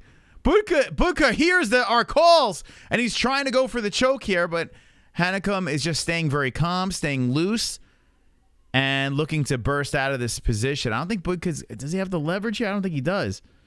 But he is controlling. And Hanekom is stuck on the mat now as Budka uses the neck to push him down to the ground. And here we go. Budka's on top. Hanekom is trying to kick off the cage. And we're on the ground. Don't these guys remember you don't win a UFC contract fighting like this? Yeah, it's like... that's a rough one. There's a hammer fist from the top by Budka. Elbows from the top by Budka. Budka trying to finish this man, but Hanekom too tough. On his knee, trying to get back up. Budka wants the neck. Yeah, it's a sloppy fiasco going down here. And Hanekom might get back up. He is bent over, grounded. He's still... man, I hate this, man. How they're grounded and you can't knee him in the head. Oh, I hate it. I hate it. Change that rule. It would be great if Budka was allowed to fire a knee into his head right there. He wouldn't be bent over like that for long. And here we go. As Hanekom gets back up, Budka hits him with some knees. And listen, we do know who clearly won this round. Dylan Budka doing work against the fence. A grinding domination here in the second. With 4 minutes of control time. Hanekom stuck against the cage. And nut shot with 2 seconds left. Oh, come on, dude. Dude, stop it. All right, Damn Savage... Damn Sausage, say goodnight to that one girl. We're out here, okay? Say goodnight, ladies. God, what fucking hell, man. With seconds left in a round. Very close, man. Was that in his nuts? I don't know. I can't see. The angle's bad. But right now, Hanekom is getting some time, some rest. Hey, Russia, how you doing? Welcome. Welcome to the stream, buddy. Captain Sausage. Or Captain Damn Sausage. That's too long of a name. Oh, my God. So Hanekom is just taking his time on his knee, trying to recuperate here. Mark Smith is kind of looking at him. Oh, this is terrible. Where is everyone from? All right, chat. Send him location. Let him know where each and every one of you is from in the chat as we wait for this guy to get back up if he does. And he's right by Dana. Oh, God. He's dropped right by Dana White. This is uncomfortable. He's kind of looking over at Dana as he's on his knees, trying to recuperate from the nut shot. Oh, my God. This is uncomfortable. Hanekom slowly trying to get back up. Switzerland, Oregon, Washington, Atlantis. I'm falling asleep. Massachusetts. Is that where you're from? Seattle, New Jersey. He's just tired. It kind of looks like that, right? It looks like he's just trying to catch his breath. No one's getting a contract here. Willy Wonka's factory. Kokomo, Indiana. You get there fast and then you take it slow. That's where you wanna. Oh, God, help me with this. He's still trying to recuperate from the nut shot. I think he's trying to regain his energy, too. Oh, this is terrible. Alabama. We're screaming tap, tap, tap out. Jeez. All right, so we're just waiting on... There was like 2 seconds left. And my man got nut-shotted, Chad. And he is... Like, it looks like he doesn't want to continue. It's 2:48. Oh, my God. I don't know if he wants to be there. I mean, I don't know how big the nut shot was. The angle is just not good, so I didn't see. But Hanekom is taking his time. Imagine he just quits. Imagine he just fucking quits. He's fixing his cup. Oh, all I heard was Bisbin cackling. I must have missed the joke. All right, Hanekom says he's all right, it looks like. Okay. With 2 seconds left, they're going to restart. And round's over. There we go. Get ready for the third round. Oh, boy. Oh, my God. So if you just jumping into the stream, let me tell you the schedule for the week. So tomorrow we're not going to do our regular show because we're going to be live at 1 a.m. Thursday morning for the press conference, UFC 293, okay? So if you can't catch it live with us, you could always check out the replay. We'll be playing the audio, doing our reaction. It should be good. Sean Strickland is going to be running his mouth against IZZY. So it should be fun. So we'll be live for that. So if you're like, hey, where are the MMA-Holes? We'll be live for the press conference. We have the stream scheduled and ready to go. And then Friday, we'll do Fuqua Friday. And Saturday, we will be live for the fight. So if you're not subscribed to the channel, subscribe, and we'll see you on those streams. He didn't look in pain and just standing. Yeah, I know. He looked like he was just tired trying to recuperate. It was almost like he was contemplating, like, I don't know if I want to be here. It was weird, man. It was a weird thing, but he is back. All right, so third round, Hanekom versus Budka. I forgot who won that round. And here we go. Budka just right off the bat goes for a takedown. Hanekom tries to crack him on the way in. And Hanekom almost stops it, but doesn't. Winds up on his knees. Budka draped over him. So Budka immediately getting the takedown. The big man back up to the feet. Hanekom is controlled against the fence by Budka. Budka trying to go for 2 legs here. He's wrestling. Grabs the 2. Lifts. Hanekom's thinking guillotine. And Budka is just driving his shoulder in there to stop that guillotine. And Hanekom looks very frustrated as Budka's trying to... I mean... He's stopping the takedown. Budka trying to sniff on the crotch. 4:12 on the clock, third round. Hope Strickland doesn't just say Chinaman at press conference. Hope it's like the one. Yeah, I hope so too. I'm talking about his nails, anime, whacking off to cartoons. We need that stuff. I hope he talks about his fucking pizza tit. Like, I want the gyno. I want to just, come on, Sean. Give me it all. I am fearful of Sean just being like, listen, I got a big fight. I don't feel like talking shit. Yeah, fight's bad, Jeremiah. It is not good. It's making me second guess his channel. I might have to shut down his channel after this fight. I'm going to delete this channel because this fight is just killing me here. 3:25 on the clock. This might be one of the worst fights in Contender Series history. Like, this is really fucking bad. This is terrible. They're just stuck against the fence. And Budka he's just trying to go for this takedown. Hanekom and Mark Smith is clapping like, guys, work. Oh, boy. Delete and sell feet pics. God. 3 minutes on the clock. He's still trying to go for the takedown, Budka. Elbow comes in by Hanekom. And Budka lifts up on the crotch, tries to drag him down. Ooh, this is bad. Fight of the year. Oh, God, if you're watching along with this, I am sorry. 2:42 on the clock. Budka still controlling against the fence, hits him with the knee. So Budka's probably going to win this fight. But good luck trying to get a contract. I can't wait to hear what Dana has to say. Dana might not even talk. Oh, here we go. Hanekom spins him around. Imagine Hanekom like knocks him out here. Now Hanekom going for a takedown. Big man going for the single on Budka. 2:20 on the clock. Hanekom digging deep by the boss. He's tugging. Pogo stick leg of Budka. Then Budka separates the legs. Spreads him out. Trying to stop the takedown of Hanekom. Oh my good. God. Jeez. 2 minutes on the clock. This could be the slowest 2 minutes of all time. This is really bad. Dana was playing. Yeah, Dana's playing Candy Crush on the side right now. Like he's pretending he's watching the fight on the monitor, but he's just fucking. He's playing Tetris. 140 and Hanekom now just grinding against the fence. Think about this. 6 minute 20. Oh my God. Mark Smith finally steps in, separates the guys. 1:30 on the clock. They reset. Let me guess. Up. Yep. Shoots for a takedown. Hanekom goes for 2 legs. Let's see. Let's see if he gets it. Oh, he doesn't get it. Budka's stuck against the fence again. Hanekom trying to drag him down. Hanekom is driving the shoulder into the belly of Budka.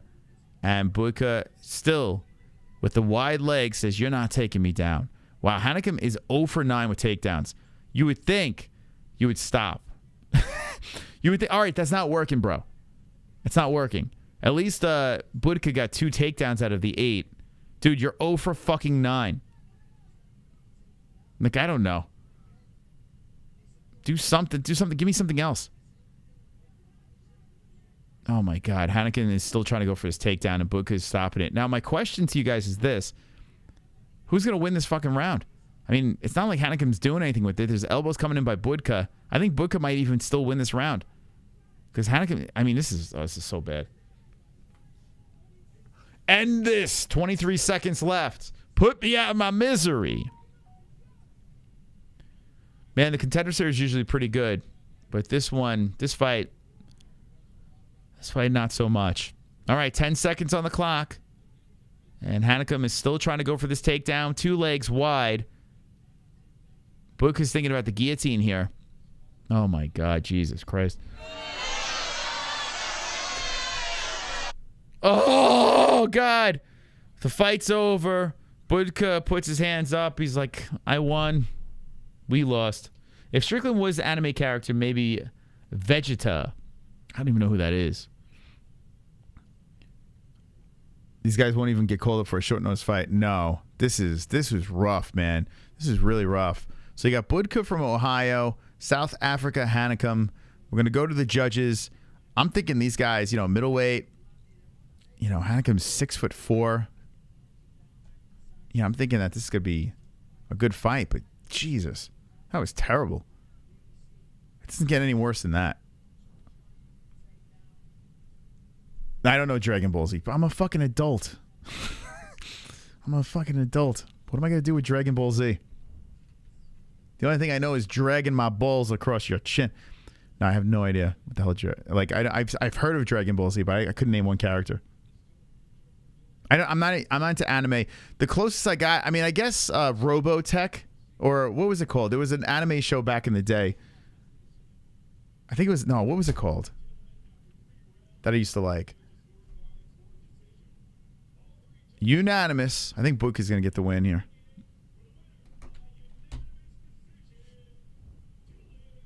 Budka wins. The fuck you just say? Vegeta onto... Yeah, I think it's fucking stupid, man. I don't know. And there's a lot of UFC fighters that really, they quote anime shit. It's not for me, man. I'm on the Strickland side. I think it's the gayest shit ever. Now if my kids like it, I'll back them. But then when they become adults, I'm like, stop talking about this shit. You're a fucking grown man. Now listen, I like comics. I guess I like, you know, I could deal with like Spider-Man, Wolverine, shit like that, Batman, like, you know, like real men shit. But fucking anime, dude, that is the gayest shit ever. Anime is so gay, man. It really is. Wah! Like it's just the gayest shit ever. That's not me, man. I can't do it. I know people are fucking foaming at the mouth right now. I never did Pokemon. I don't know. I never did any of that shit. Veneta hates Goku, the main character. Honestly, not a bad comparison for Sean. I'm sure Sean, if he heard that comparison, he would vomit. I'm pretty sure he didn't watch that stuff. You can't hate on me because then you're hating on Sean Strickland, right? I don't think he watches anime. Jerk it off to anime. Yeah, I don't know. It's not my thing.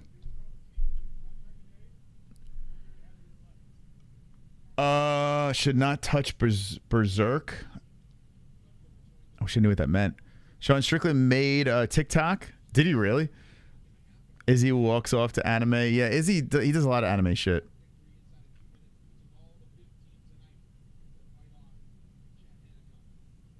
It's cooler to like anime. In what world? Maybe in this world, maybe in 2023 it's cool. Maybe I'm not cool. I don't know. But I would rather have my eyes poked out of my head than watch anime.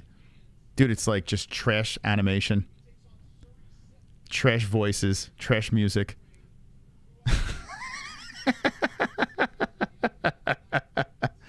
Yeah, it's sexual. Like, you bunch of weirdos. Are you guys like a bunch of bronies too? Like, what the fuck? Do you like My Little Pony and stuff?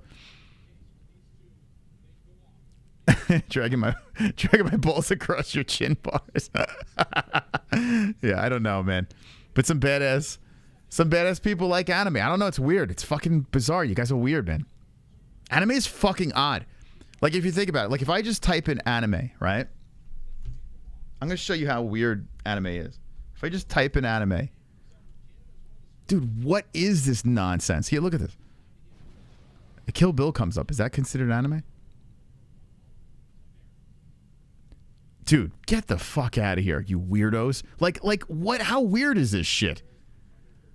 Like, what is this? You bunch of... Bro! Now, if you're kids, fine. That's fine. If you're kids, you're into... If you're a grown man and you're fucking looking like, what is this? What is this? That's fucking odd, man. That's odd. I would be so terrified to tell a woman like that I was interested in this. I mean, I guess if the girl's interested in this, then you're good. I never met a chick that was into anime. It's fucking weird, man. That should be like a punishment for Fuko Friday. Like, if I lose, I gotta watch anime.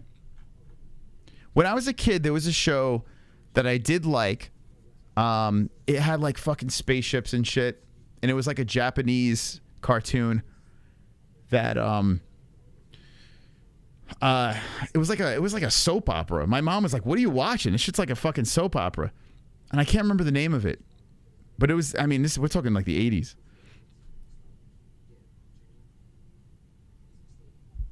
Anime was around. I was hitting on chicks in my late 30s. So I think it was around. Yeah. I was dude, I didn't grow up until fucking hell, man. Until I hit my 40s. If you could consider this growing up. So I never really grew up. But yeah. No, anime was around. Dude, it's fucking odd, man. I was watching Days of Our Lives. Japanese Days of Our Lives. I don't know. You know what it is too? Like, is Voltron considered anime? Would that be in the category? I liked Voltron. I liked what else did I like? What was the one with the lions? That was Voltron. What else? I liked... That's considered anime? Okay, so I did like Voltron. But I gotta be honest with you, I would never watch it now. I'm a fucking man. I'm not gonna sit there and just watch Voltron. Like, you know what I'm saying? Thundercats, great cartoon when I was a kid. I'm a grown man. Like, if my kids are gonna watch it, I'm like, all right, I guess I'm gonna sit through this shit. I sat through a little bit of the new Spider-Verse movie. The first one was good, but I always have a kid in the room, you know? So I'm not carted away by Chris Hansen. You know, when I was a kid. At what age do you stop doing that? And you stop watching WWE too? Like, there's got to be an age. You know? But I guess not. Baki the Grappler. Hajime. Dude, I want to vomit. What is that? What is that? All right, hold on. Let me Google that. Baki the Grappler. Dude. Oh my God, dude. Baki the Grappler. All right, let's look at Baki the Grappler. It sounds like Balki Bartokomous, whatever the hell. Yeah. What is this? Looks like Street Fighter. All right, here we go. Here's Baki. Bro, like, we're adults. What are we doing here? When... Dude, what is this? Oh my God. Dude, this is insane. This is insane that grown-ups are watching this shit. Dude, you've lost your mind. You've literally lost your fucking mind. Now, listen, I get it. There are things that I watch that probably you don't like, right? I'm sure there are. I'm sure there's something that you're just not down with. But I just can't get on board with this. This is fucking... Dude, I feel like I need a cock in my mouth while I watch this. What is this? It's a cartoon, man. I like Family Guy. Is Family Guy... Is Family Guy? Is this in the same category as Family Guy? All right, I gotta get out of here. I need to watch it. Dude, it's a cartoon, bro. I need to... I'm not watching this shit, man. What are you talking about? It's a fucking cartoon. What do you mean? It's like now grown men are like, bro. I have seen fucking anime. Dude, come on. Stop it. Listen, I got kids. So as they get older, if they get into it, I'm going to be forced into the situation. And I can relate with my community. I'm like, this is what my community watches. Watch it, my pussy. If I watch, I'll grow a pussy. It's weird, man. Dude, I'm going to stick with Sean Strickland on this one. I'm not watching that shit. There's no fucking way. Unless I have kids and I'm forced to it, you know? Movie scripts are for cartoons. All right. What movies? Because I'm probably not watching those. Dude, I watch horror movies. That's what I watch. I watch horror movies.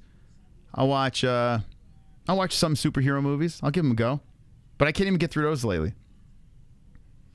Search up hentai. Yeah, this is all Japanese. Dude, I'm American. What the fuck am I watching? Okay, if you're Japanese, maybe. Are you guys Japanese? Then, okay. Dude, I'm a fucking American. Like... Hentai. Oh man, what the fuck? Good thing I didn't open this on air. What is this? It's all blocked. Yeah, I'm not opening that up. What the fuck is that? What the fuck's hentai? Oh, it's anime porn? Oh my God. Dude, you guys are fucking losers. How do you know what that is? How the fuck do you know what hentai is? It's all blocked. Dude, I am convinced you're a bunch of pedophiles. My fucking chat, someone clean this chat out immediately. Hose this chat down of pedophiles. How the fuck do you know what anime porn is? I didn't even get to the tail of the tape. You guys sicken me. You gotta be a bunch of Israel Adesanya fans. Please, Sean Strickland, beat the fucking anime out of that guy. Hentai. One's in the chat if you've ever beaten off to hentai. It's called being on. It's called having no life. That's what it's called. If you know what hentai is, you need to fucking have a deep dive with a fucking psychiatrist. You need someone to fucking go into your brain and say, okay, this is why you like cartoon porn. It's weird. Anyway, all right, let me try to cleanse myself here. All right, here we go. First round of Taveras versus... Imagine someone jumping into the stream now and be like, what is this fucking guy talking about? Let's watch. Oh, man. These guys both got frosted hair. They're like two anime characters. Taveras versus City. Sidey? Is it City or Sidey? I didn't get the pronunciation of this dude. We'll call him, I guess, Sidey. So 8-1-0 versus 9-1-0. Both guys are fired up, man. Taveras is the shorter stature guy out of the southpaw stance. In fairness, Jesse doesn't like any of this shit either, so thank fucking God. I found the right girl. If I walked downstairs and she was watching this shit, I'd probably puke all over the fucking living room. It's bad enough I got Coco Melon on. All right, 3:30 on the clock.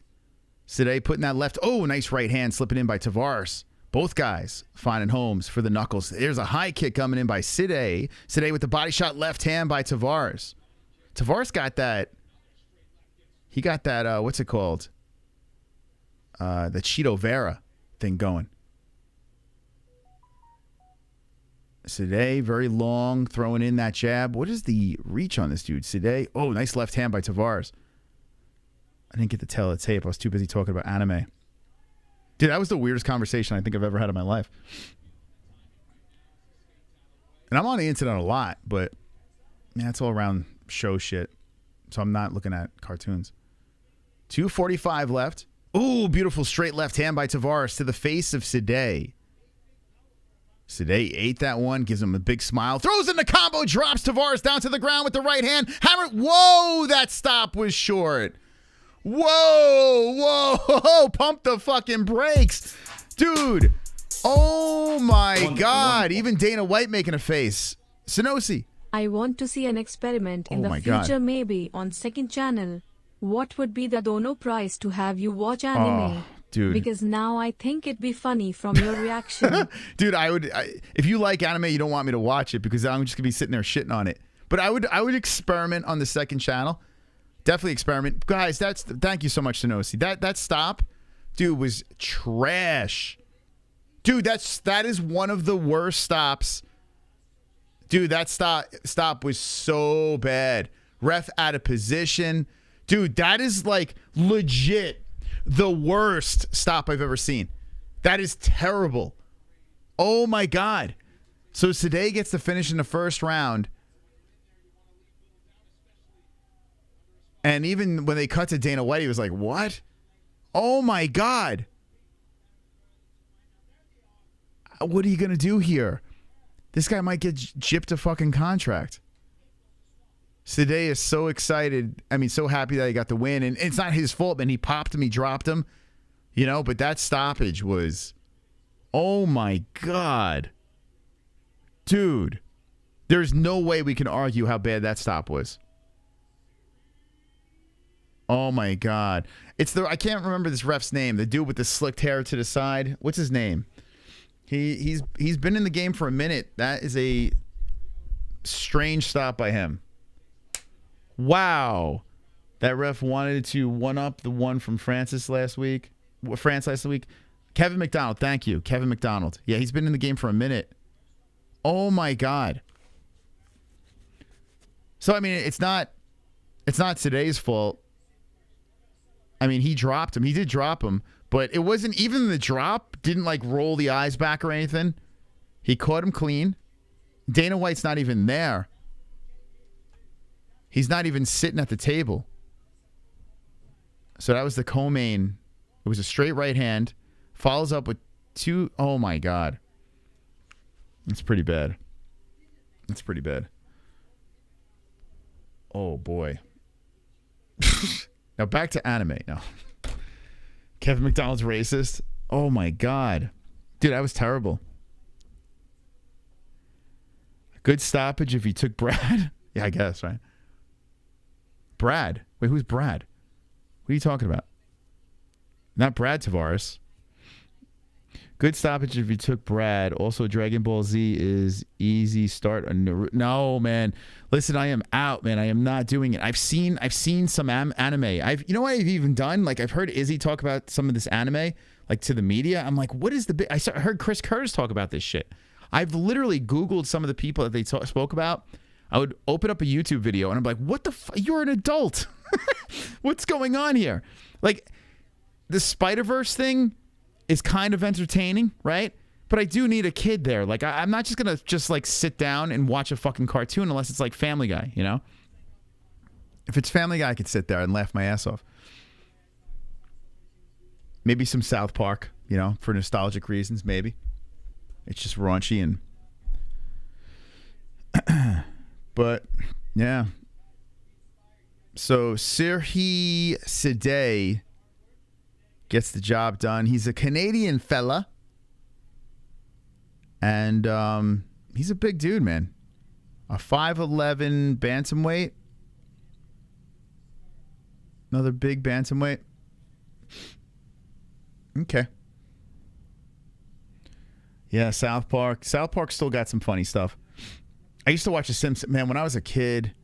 Dude, I'm so old I remember Tracy Ullman show when The Simpsons started. Like, I actually remember that shit. When I was a kid, like, The Simpsons were huge. But I got to be honest with you. My top, like, if I'm going to watch a cartoon, it would be Family Guy. Because I laugh at every fucking episode. You know? Couldn't afford a TV, but had a pool table. Family Guy's the dumbest cartoon. See, that's the thing. I talked to Jesse about this. You got to be a real asshole to like Family Guy.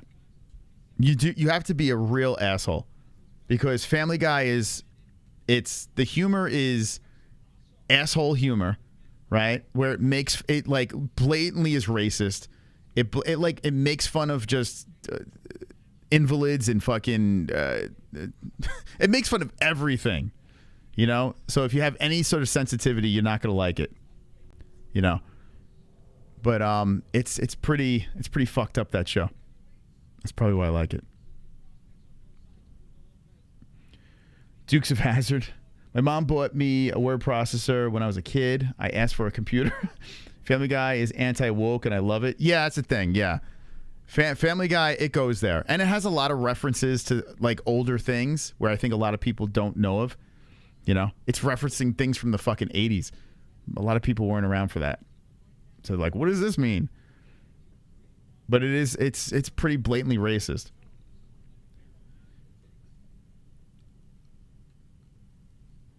Family Guy and anime are both good. To each his own. To each his own. Family Guy's a true American show, you know?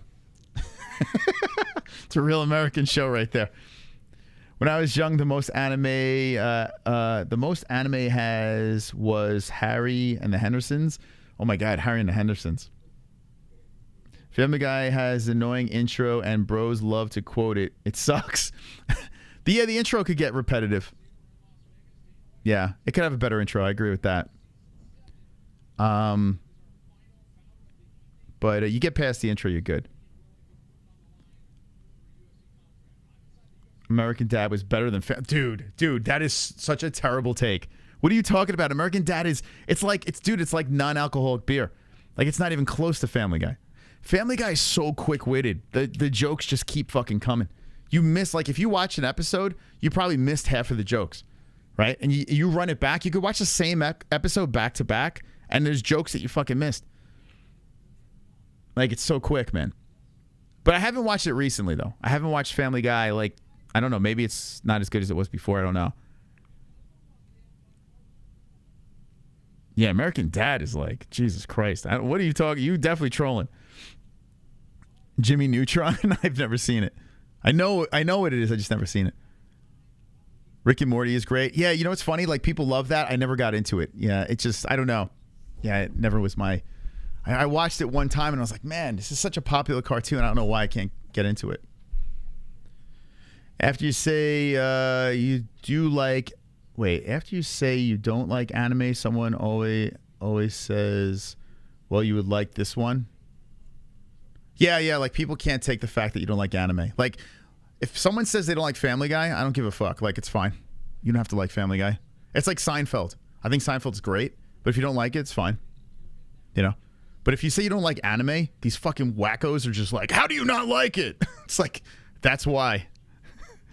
That's why. You know? But I'm kind of like that with Breaking Bad. I don't understand how people don't like that show.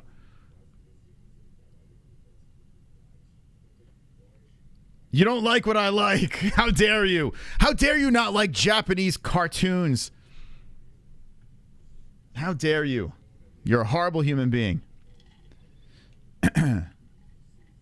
Okay, here we go. Main event action here. But it is funny because the genre of YouTube that we're doing, these fighters are very inspired by these Japanese cartoons. You know, so I would imagine the fans of the sport would be the same. I think you all a fucking bunch of weirdos. I gotta be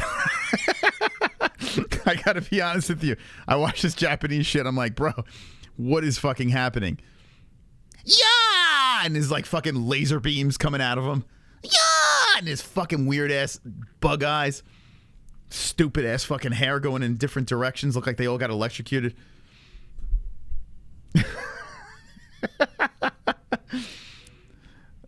It's an interesting genre. I just watch documentaries nowadays. I'm old and bored.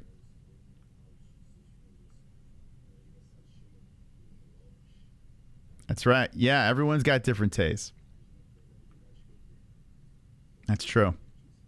That is very true. Japanese pussies are horizontal. Is that true? I've never been with a Japanese woman. Sounds interesting. All right. Anime has too many transitions, just like those overdramatic Indian movies. It's. I feel like, maybe if I was Japanese. Actually, my brother-in-law loves the Japanese culture. He lived in Japan for a while when he was serving, so he like really went. So if I were to say that in front of him, his head would explode. But we're very different. we're very different human beings. Japanese pussy tastes like panda meat.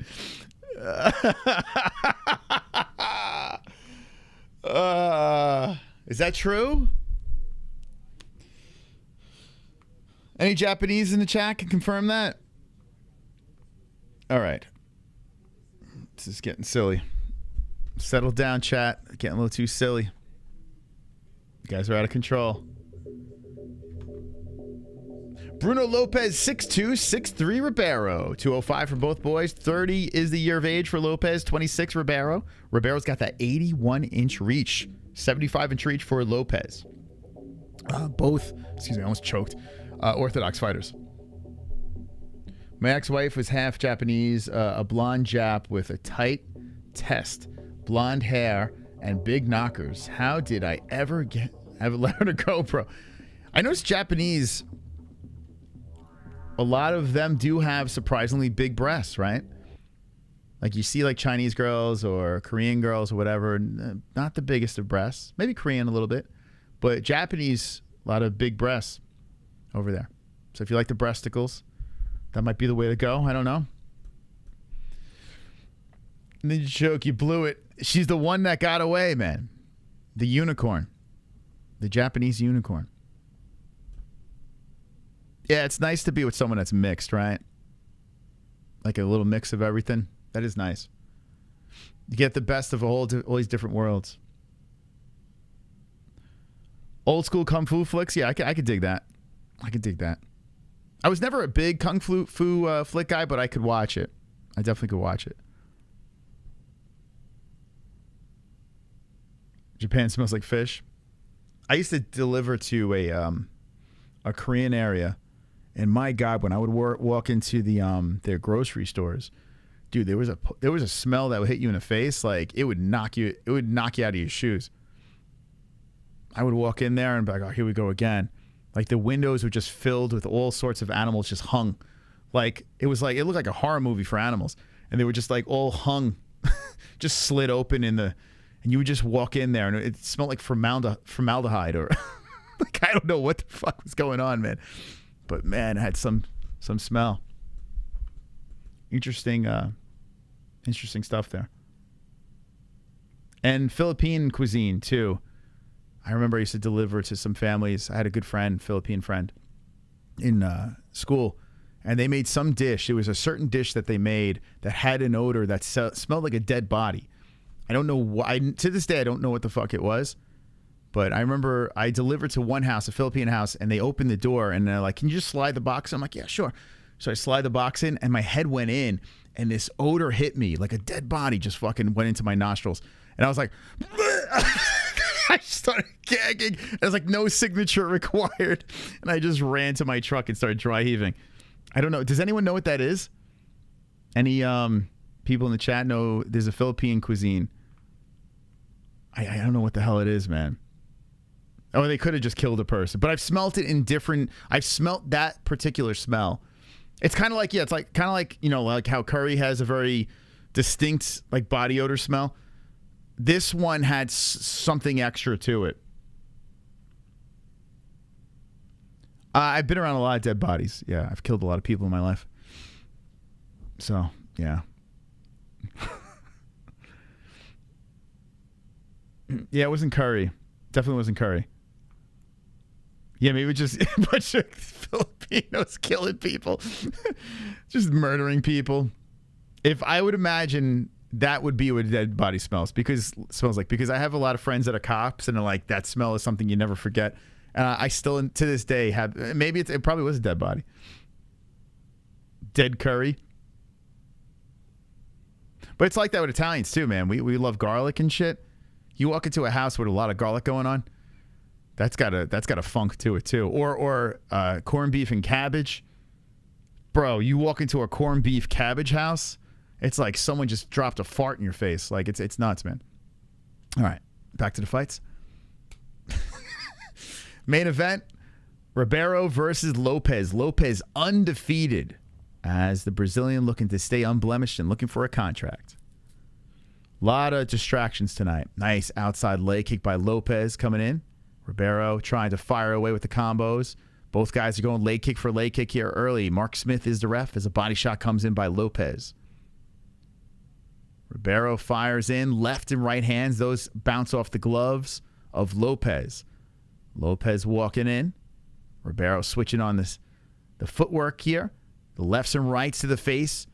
But they're kind of just grazing off the side by Lopes. Ribeiro having some good head movement, waving the hands around. Lopes trying to close the gap here, trying for that leg kick. Grazes off the knee. And Ribeiro just misses with that left and right hand. The left does land there by Ribeiro.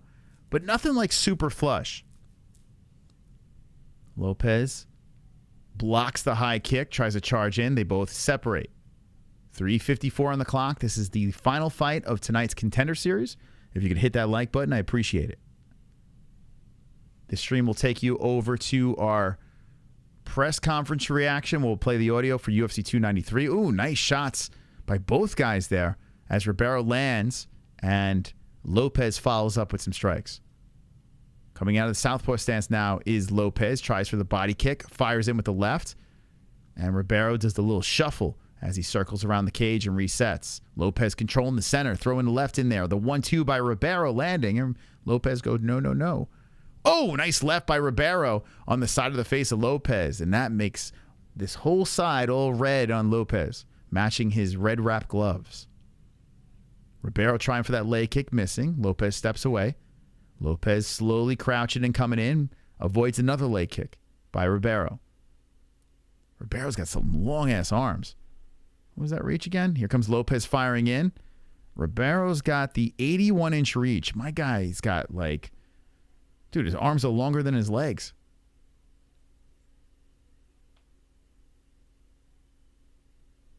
Yeah, he's got some really long... Oh, there we go. Combo by Lopes. Pushes Ribeiro from off the fence. He bounces off. Resets. 2:35 on the clock. So Lopes, Ribeiro, first round. Oh, nice counter right hand by Ribeiro. But Lopes keeps coming forward and pushes Ribeiro to the fence. Ribeiro is a plus 380 underdog. Lopes undefeated. Now looking for a takedown with 2:15 on the clock. Hopefully this ends good. Yeah. I mean, the way they're throwing, it looks like these guys are really trying to put each other down. But we will see. Man, that reach has got to be real tough. Just keep throwing that jab. Ribeiro keeps on throwing the left hand out there. Ribeiro trying to swing from off the cage. A nice kick to the body by Lopes. Lopes is not as crazy on the feet. He's more efficient. He did eat a flurry there to the face. Ribeiro is... Whoa, man. Lopes cracks him with a right. Backs him up. Very, very much more efficient. Even though he's thrown... Yeah, 47-19. Okay, I thought he threw more, but yeah, he's like 11 less. A little more accurate. And he's not really moving around that much. But, oh, he eats two nasty shots to the face there by Ribeiro. Damn, he's still in there. Okay, Lopes is fine. Switches on the stance and then kicks to the body. Man, his head. Oh, and he walks into another flurry. Goes down. Ribeiro drops him. The long arms come in. Hammer fist. He's out cold. Lopes, the favorite. The minus 600 favorite. Just got dropped and popped and knocked out dead on the mat. The gorilla, Brendson Ribeiro, takes the O away. Wow. Oh, my goodness.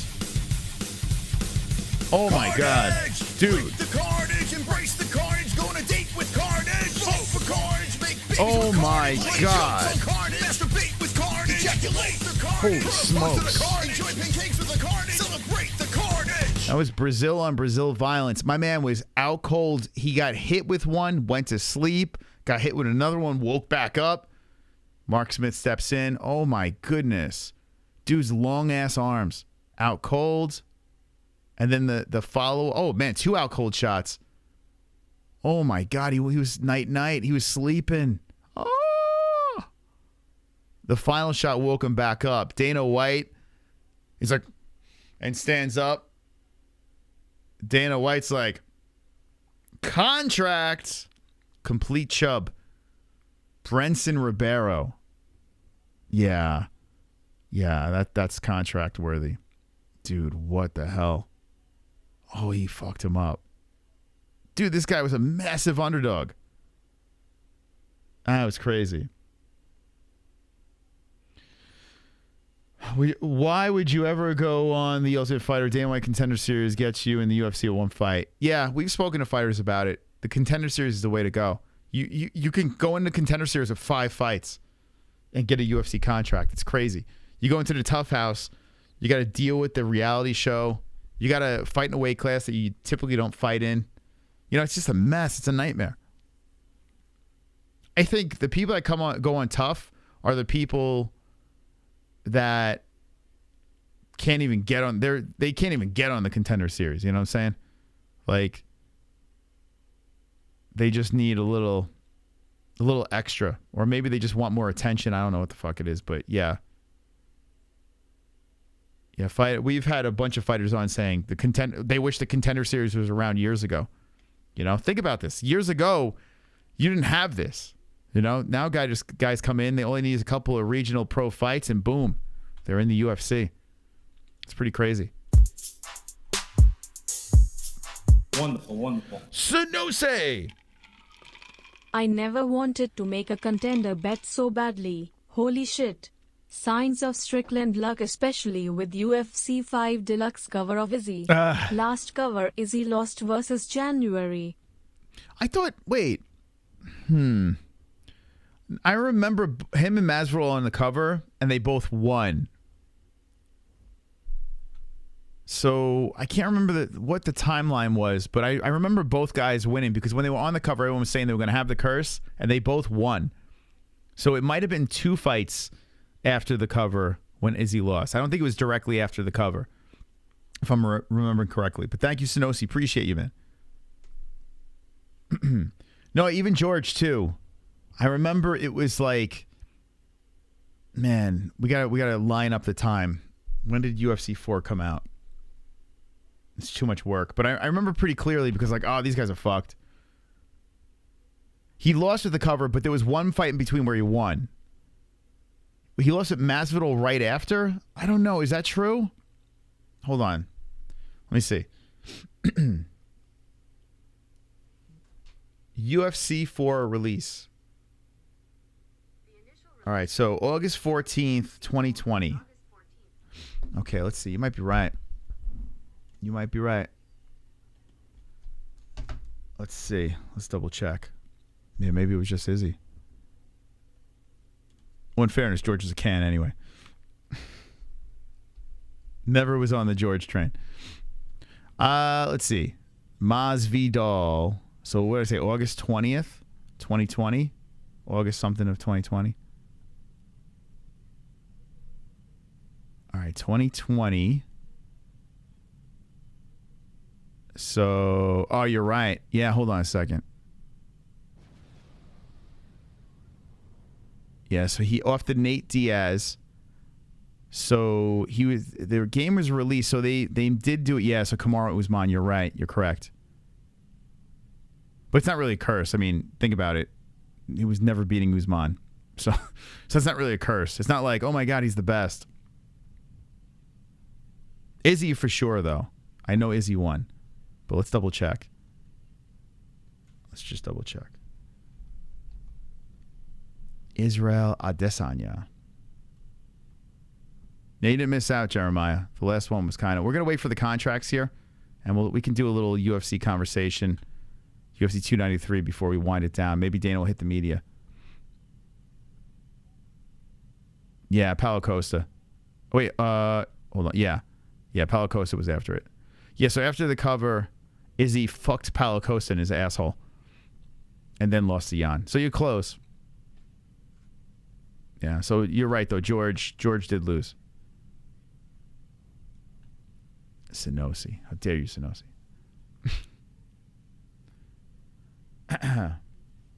Look at whose record afterwards. With George or Izzy?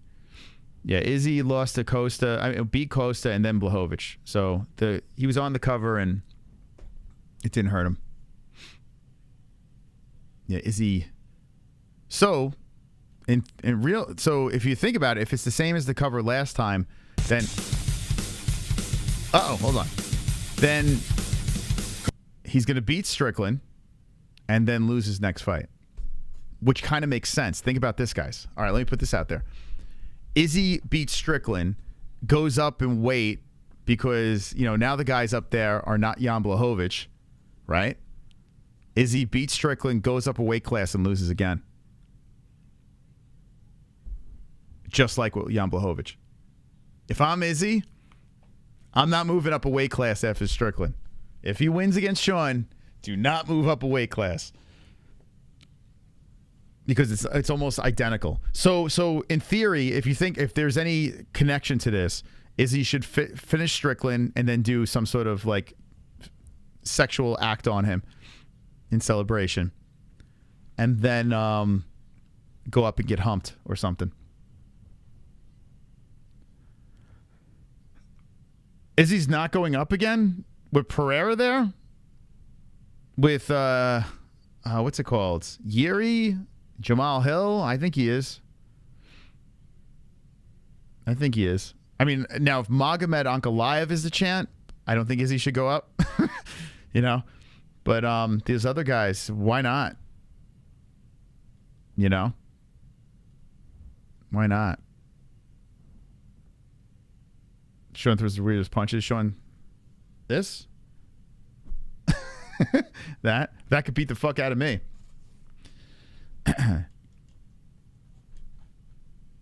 Yeah, he could beat the fuck out of me. Wonderful. Sinosi. Okay, what would be worse? Losing in LHW again, whoever has the belt, or losing to DDP? Oh, shit. Probably DDP. Yeah, definitely DDP. He can't lose to DDP, man. Yeah, he can't lose that one. Oof. That would be rough. Especially after that emotional breakdown that he had. Yeah, I can't lose that one. Yeah, I hope if he beats Strickland, I hope DDP is next. I hope that is next. Because that's fun. That's a lot of fun, man. You got to give Izzy respect going 5 rounds with Jan and not even looking like he was in a fight. Yeah. Listen, Izzy's say what you will about what he does outside of the cage. In the cage, the dude's special. He's been in some boring fights, but he knows what he's doing. I want Sean to win, but chances are slim. Yeah, I agree. Like, listen, I think a majority of us are rooting for Strickland, but the likeliness of him winning is very low. Like, he's going to need a miracle. The more I think about it too, like before the stream, I'm still trying to figure out a way to pick Strickland. You never know. Come Friday, I might come out and say I'm picking Sean, but I'm so far away from that prediction right now. I'm so far away from it. I hope I can get there. All right, we're going to wait for Dana White to do the contracts. Here we go. All right, chat. Let's do this. Let's find out who gets the contract. Oh, he took it on a week's notice, Barbosa? What?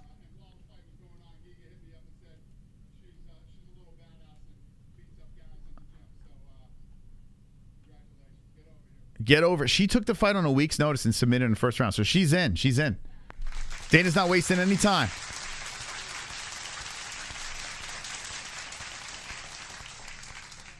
Whoa.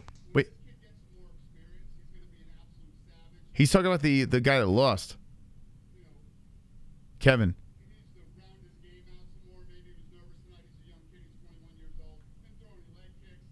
Wow. What are we doing here?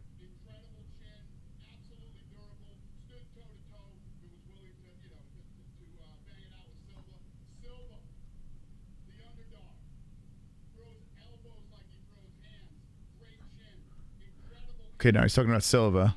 That's weird how he's talking about the other guy. Wow, Silva's crying. Silva's really... He's coming to the UFC. 2 contracts. Silva, Gene Silva. Man, he's very happy. Okay, here we go. Here we go. Okay. I didn't like this fight at all. Worst fights that's ever happened in the Contender Series.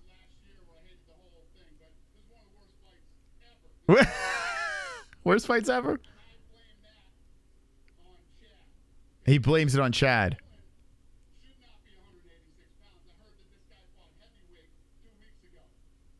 He said he fought heavyweight 2 weeks ago. Took it on a week's notice to fight. Oh, man. Man, Dylan's about to get a contract. Holy shit. Oh, wait.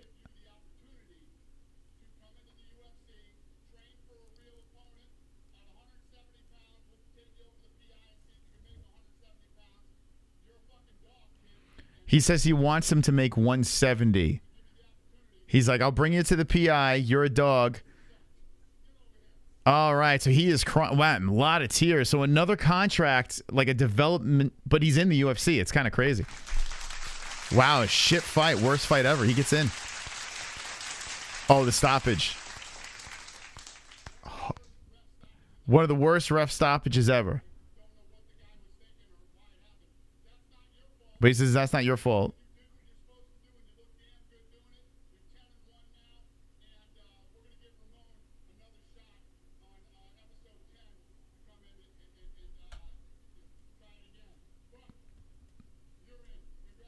Wow. So they're going to give Ramon another shot, and they're giving Sidey. So Ramon's getting another shot in the Contender Series. Sidey is getting a contract.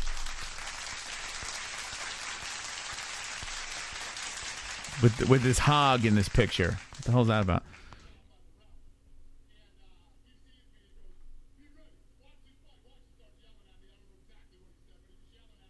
This guy's going to get a contract.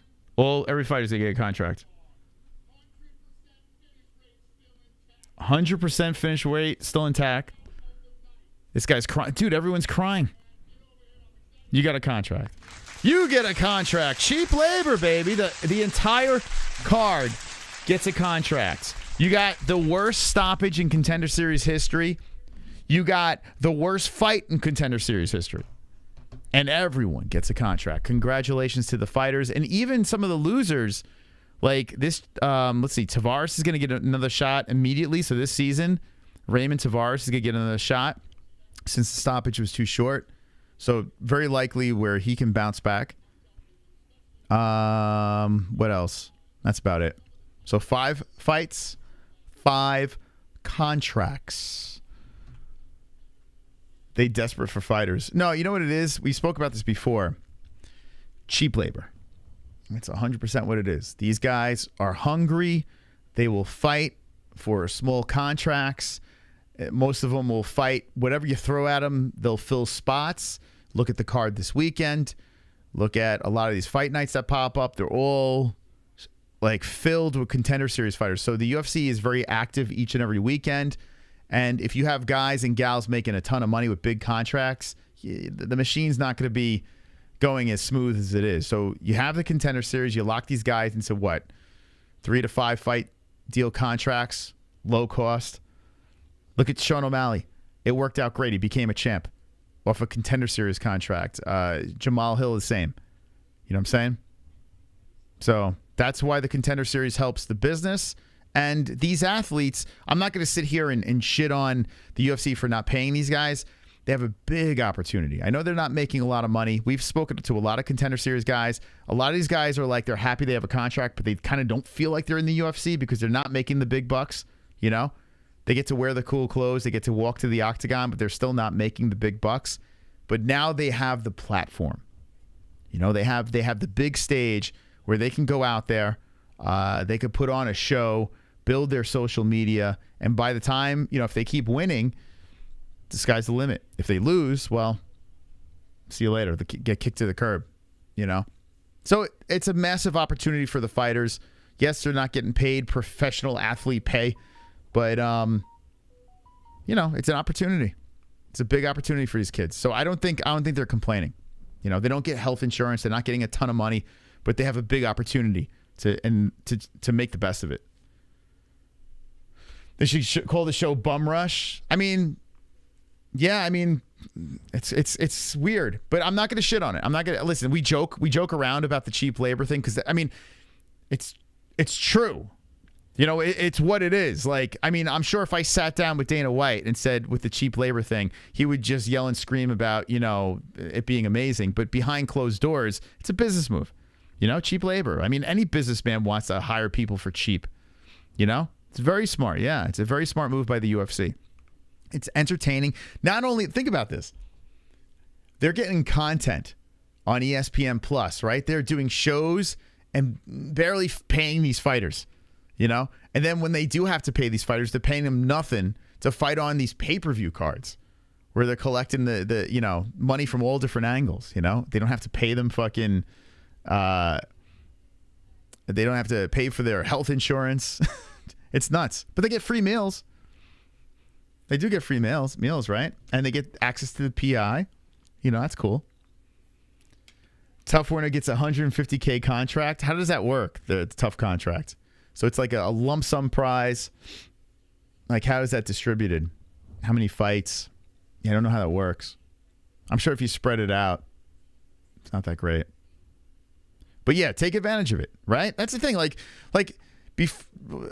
6 years ago? Man, the Contender Series has been on for a while now. It's kind of nuts. Like about 6 years ago, 7 years ago, these fighters didn't have this opportunity. You know? They had to just kind of ride on the regional scene and hope they get called up to the UFC. You know? No health insurance is horrible. Like, us dealing with that is, oh, it's brutal, man. Yeah, it's brutal. Any small business trying to run with, and health insurance is the killer. It's like, it's the toughest thing to get past. Listen, you can get a home, you can get a car, you can find a way to get food and keep that roof over your family's house. The health insurance is just nuts. God forbid a couple of bad runs you have, you're screwed. You're fucking screwed, you know? So these guys got to hope it happens in the cage. It's scary, man. Yeah, we have some pretty shitty insurance, but, you know, it's the price you pay. That's the price you pay. All right, so this is what I'm going to do. The Contender Series done 5 contracts. It was all right. I mean, it wasn't great. But we're going to move it over to the chat here. And we'll keep it going for a couple more minutes. Talk to me about UFC 293. What are your thoughts on this card? Are you going to be around for the press conference with us at a wacky hour? I want to hear from the people before we say goodbye. How close are we to having one overall dominant MMA style? I would think that wrestling right now is pretty dominating. You know? I feel like that is the key. Like a Sambo background is pretty perfect. So there is one promotion that does have health insurance that just started up. It's out of Arizona, believe it or not. And it's called, was it the United Fight League? I don't know. The owner follows us, and we were supposed to have him on, but just never. I don't know. Whatever. But Tito Ortiz is involved. Wonderful, Rampage. They have insurance. They're starting up. If I won by the Contender series, I'm learning from the people who made a name on social media and whatnot / find out what works and then capitalize on it. Thoughts? If I won on the Contender series, I'm learning from the people who made a name on social media and whatnot, find out what works and capital 100%. Yeah. Listen, I'm all about that, man. You get certain opportunities in life, you have to make the best of those opportunities. The people that complain about the opportunities just get passed by. In anything, not just the Contender series, in anything in life. People get a platform, a job to prevail where they can climb up the ladder and do something big, and they just complain about everything, and they forget that, hey, I could use this platform to do something bigger. You know, and the UFC does. It gives you access to social media, people that, you know, try to help you in ways to grow your brand, you know? So, yeah. It's like that with anything, though. A lot of people rather just sit and complain. Oh, woe is me. Life sucks. And then everyone just passes them by. Has Ngannou enforced health insurance on PFL? No, not that I know of. Yeah, PFL does not do health insurance. But running a business and giving all the people that work for you health insurance could literally just fucking destroy you. So I understand why companies don't have it. Even normal 9-to-5 jobs, a lot of them don't give you health insurance. You know? I have a friend that makes a lot of fucking money. He's like very high up in a company. Dude's making a ton of cash, no health insurance. And he's making stupid money. And he has his wife working so they can get, you know, that school health insurance. It's nuts, man. And here's the problem. If you're in a higher tax bracket and you're making a ton of money with no health insurance, dude, good luck paying for your health insurance. You know, that's why I'm glad I'm not making a ton of money. Because then I got to pay more for health insurance, you know. So that's another problem. You know, you're in a higher tax bracket and the company you work for doesn't flip the bill. So if these guys start making big bags, yeah, dude, what are they paying? That's crazy, man. My old job had pretty good health insurance. He wanted health insurance on UFC. What a hypocrite. Who is that? Who are you talking about? A lot of companies make you pay for health. Yeah, there's a lot of you have to pay into it. A lot of people are like, oh, I got health insurance, and they don't even realize they're paying for it. It's fucked up. I wish we could have gotten to see Dana and Tito Ortiz fight. That would have been amazing. I don't think that would have went well for Dana.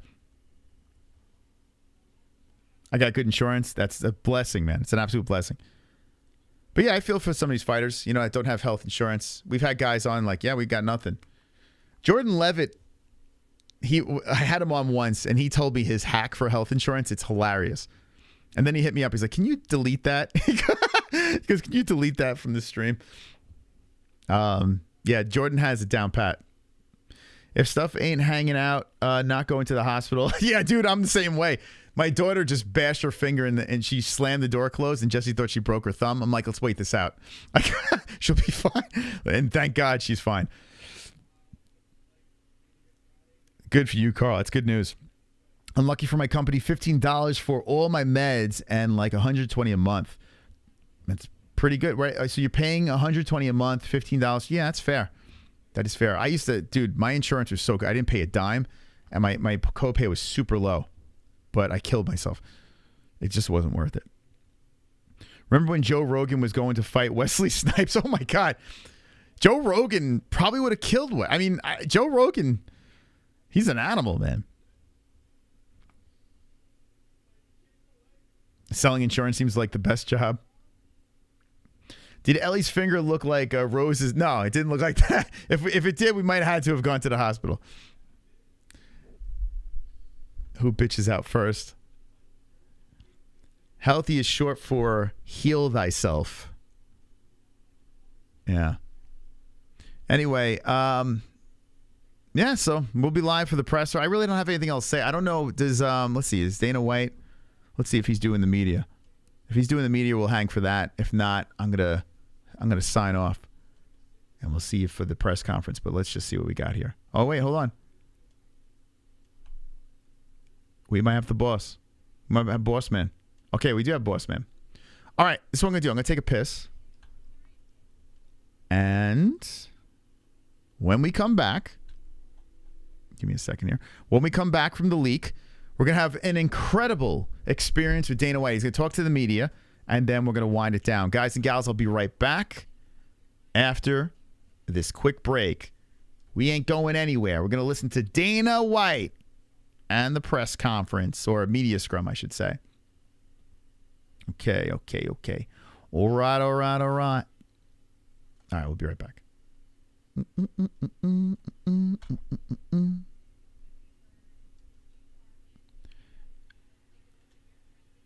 All righty.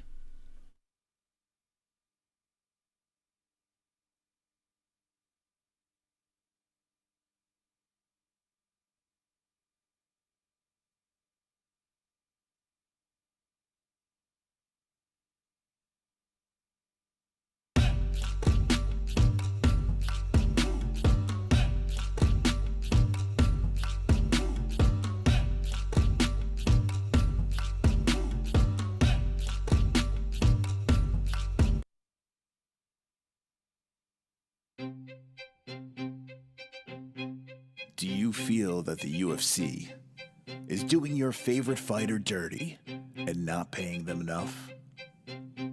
Well, I understand. They need to be paid appropriately. They put their lives in danger inside a cage and compete in their underwear. And that's not easy to do. You can make a difference by going to millions.co, link in the description. If you're a creep or a pervert, you can get a signed, fight, used and worn bra. If you're a normal human being, you can get a signed hat or signed gloves. Anything is possible at Millions. So click that link, change a fighter's life. And if you don't, well, stop bitching and complaining about fighter pay.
All right, so the Contender series has concluded, but we're going to listen to a little Dana White here because Dana was actually very interesting last week. So let's see if he's interesting this week. All I want. All right. All right. Here we go. Here we go. UFC. Let's bring him in. Let's bring the boss man in. Dana's incredible at speaking to the media. The people need to hear from Dana. The incredible boss. All righty, here we go. Bada bing, bada boom. All right, we're going to get him in here. All I want.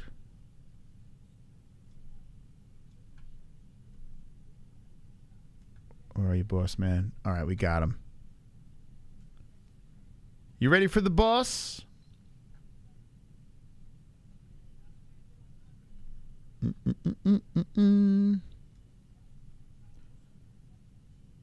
Okay.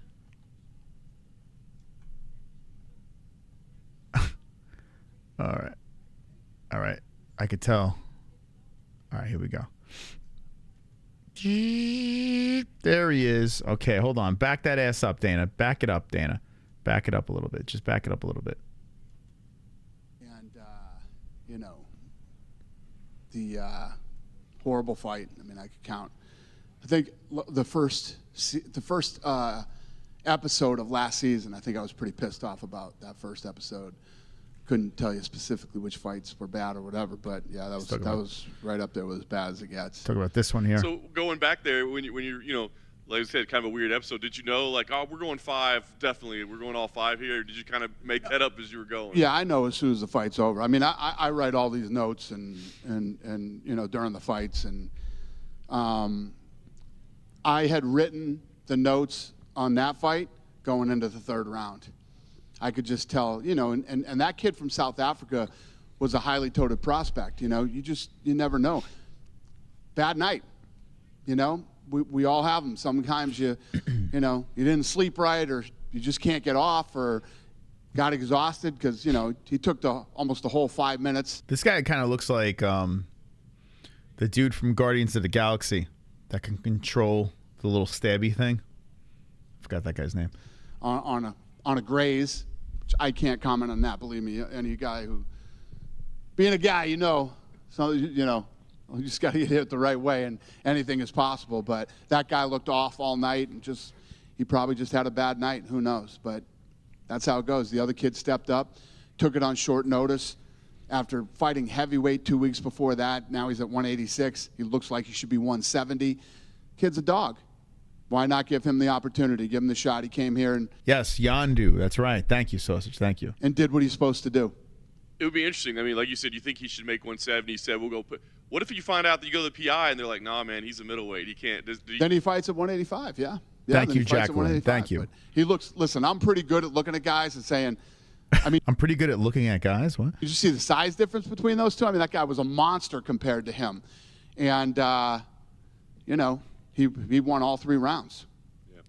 Finished with a huge finish, obviously spectacular night. I guess, what did you think of Brendson's performance? Yeah, he looked incredible. I mean, he was screaming at me in the back there because I was talking to the other kid saying, we'll bring you back. You got screwed. We'll make this right by you. And he was screaming at me, and wow. And those guys were banging, too. They were going at it. It was a great fight. These guys are banging. You mentioned the early stoppage, like you mentioned. So any hesitation? I mean, I think I was going to ask you, would you bring the other guy back? But you already announced you're going to bring the other guy back. So I guess when you see that happen, knowing we didn't even really get to see the fight play out, is that a tough call either way for you? The stakes are so high here on Tuesday nights, so high. And to come in with an 8-1 record and then go out off a referee's mistake. And, you know, I don't know what the referee saw or what he thought or whatever, but it was a really bad stoppage. I mean, you know, we have the luxury of replay, and it was horrific. Horrific. We're all on the same page. It was very, very bad. And everything else. 2 out of the 3 punches he threw after didn't even land. Guy was, you know, when you go down, you're still up on your hands and trying to get up. It was a bad stoppage. So Ramon will get another shot. Very cool. I did want to ask you about Gene Silva in the second fight. Obviously looked spectacular, but couldn't get the fight finished. And then I almost wondered if kind of the interesting character that he was in there with the barking and the you know, showboating might upset you a little bit, or you might not like the guy because of that. No, I you know, if there's too much of that stuff, I don't like it. If you're doing too much of that stuff and not fighting, that guy was doing it. It was almost like it reminded me of a guy. You know, he's only 26, but the other kid's only 21. He had a little bit more of that experience and kind of getting in his head, more gamemanship than showing off, because he was doing serious damage. Elbows and kicks and punches, and kept moving forward. Didn't finish the fight, but this is almost as boring as the actual fights. I might have to skip a little bit. Definitely tried to finish the fight. What bothered me. All right, I'm skipping. Hand speed was unbelievable. All right, who cares? All time, obviously. say it all the time. He always wants to fight. As soon as the fight's over, you know, a lot of these guys take their time. Some guys fight twice, once a year. This kid, as soon as the fight is over, he's already in the back telling Hunter what he wants next, where he wants to go next, and who he wants to fight next, and he wants to fight in 3 months. Listen, he's pushing, you know, he's creating a serious legacy for himself. He's actually starting to, after Strickland, he's almost cleaned out the division. Yeah. Do you know, obviously we initially thought this would be the Dricus Duplessis fight. Dricus couldn't take the fight. Do you look at him as still the #1 contender, like winner, you know, whoever comes out of this weekend, that Dricus would be next? You know how much I love when guys turn down fights. I don't know. We'll see what happens on Saturday, and then we'll go from there. Nice. You have to. It doesn't matter. Like, even with this whole thing with Duplessis, Izzy wins, that's the fight, man. I mean, you can market the shit out of that. You can market the shit out of that. Last couple, I did want to ask you about Paris. The crowd on TV seemed like it was one of the most insane atmospheres ever. What can you say about? It's true. I mean, it was incredible. Whether you were there live or on television, you felt it. You could tell it was electric. And yeah, who would have thought that France would become such a great you know, experience to see live? But the energy, the chants during the fights, you know, and they were saying, like, from the first fight of the night, the place was like 95% full the first fight of the night. So awesome. Nice. And the gate, I mean, we had the record. The NBA came in and beat us. Then we came back and beat the NBA. So good shit. Very cool. The best. UFC always wins. UFC always lands on their feet and is top fucking dog, baby. Last one I wanted to ask you about Paris. Manon Fiorot had a big win there over Rose Namajunas. Now the discussion is Manon or Aaron Blanchfield kind of the leader as far as #1 contender goes? Still got a title fight to play out in a couple weeks anyway. Yep. But who do you see a #1 contender out of those two? Yeah, it's tough. I mean, you're right. I mean, both coming off big wins. So we'll see. We'll see how it's a great position for us to be in. Hi, Dana. Hi. Gotcha. Got it. All right. I'm just curious, you know, we were just talking about Fiora. I was wondering if you could talk to me about Rose. What's next for Rose? Do you feel like she should stay at flyweight? She should go back to strawweight? What are your thoughts there? Rose is going to drive here from Denver and have dinner with me. We're going to get together and have dinner. And then we're going to fuck. And talk and see what's next and hang out. Awesome. There was also some news out of Australia that Sean Strickland punched a fan. He says he did it. Are you guys keeping an extra eye on him? Are you worried about him wandering around there? Oh, do you know where the news came from that he punched a fan? From him. Yeah. Yeah. He's a beauty. He's a beauty. Played it up more than whatever was jokingly, and the fan and him are cool, and so. Yeah, but this, I going into this, I knew what this week was going to be like. You know what's funny? Sean Strickland said that he's forced to do open workouts, so he's telling the fans to show up with gloves and shin pads, and he's like, just don't cut me. He's just like, he's going to start sparring fans in an open workout. I so hope this happens. Dude, that would be like the most badass open workout ever, where he's just fucking up fans. That'd be so great, man. I hope that happens. I don't know how they can actually. Maybe in Australia you could get away with that. I don't know, dude. It's so funny, man. He's a funny bastard. Yes, we're prepared for it, and yes, we have people around him now, so he won't be punching people in the stomach anymore. I didn't see Nina Drama's showing the last one. I didn't see it. The one out in the desert. Is it worth? I'm sure it's good. I'm sure Sean's pretty funny, man. But I didn't see that one yet. For fun or not for fun? I was wondering if you could comment on Conor getting his black belt yesterday. Oh shit! I didn't even know that. That's awesome. Cool. Yeah, I didn't know. Yeah. Oh my God. That's it for me. Thanks. Thank you. Hey Dana. Yep. I wanted to go back to that second fight with Kevin. You said that you were very impressed by him. Does he go back to the regional scene, win a couple? And That's why I'm so jealous of Jesse, because Jesse does have the hard job of taking care of the kids. I just want to watch fights, right? That's all I want to watch, but I got to stay plugged in to know what the hell's going on, so I have shit to talk about in the show. And if it wasn't for the show, I wouldn't be watching like Conor McGregor getting his black belt. Like I would never know either. Like, so I'm jealous of Dana too. Like Dana has no idea of Conor McGregor getting his black belt. Jesse has no idea of Conor getting his black, but I got to fucking know for the show. You know, I'd rather not even know. Like, I just want to watch fights. Do you guys care about that? Maybe I should stop talking about that shit. But then I would have nothing to talk about. So I got to stay plugged into that nonsense. Like, Dana, what do you think about Conor getting his black belt? I don't give a fuck. Like, that's what Dana should say. Yeah. He's young. He's 21 years old. You know, he's a kid that, you know, I was talking last week about the kid that was too young. But this kid, if he would have won this fight tonight, I probably would have signed him. Do you care, Sean? Yeah, I don't even care. Like, honestly, I don't care what any of these fighters do outside of the cage. I don't give a shit. Like, I just want to see him fight, you know? And maybe I'll watch a couple of interviews if I really like the fighter here and there. But, I mean, at the end of the day, I just want to see fights, you know? Conor bought that? You think he did? He bought himself a black belt? But what he needs to do is, and again, it's a whole different ballgame when you get here. Sometimes shit flies out the window. Sometimes you don't feel right. I'd rather watch anime. No. Nerves, whatever it might be. But he looked very one-dimensional tonight. That one dimension was pretty badass. Tough, durable, incredible, hard puncher. Got hit with fucking everything tonight and stood in front of him. Threw no leg kicks. I mean, he should have started chopping leg kicks from the first round. Just a lot of things that he could round up his game more. And once you give this kid's 21, imagine what he's going to look like when he's 23. He just, you know, he's got to tweak some things, but that's completely normal for a 21-year-old kid. So do you see him kind of, you know, going back in the regional scene and then coming straight to the UFC or? Oh, I have no idea.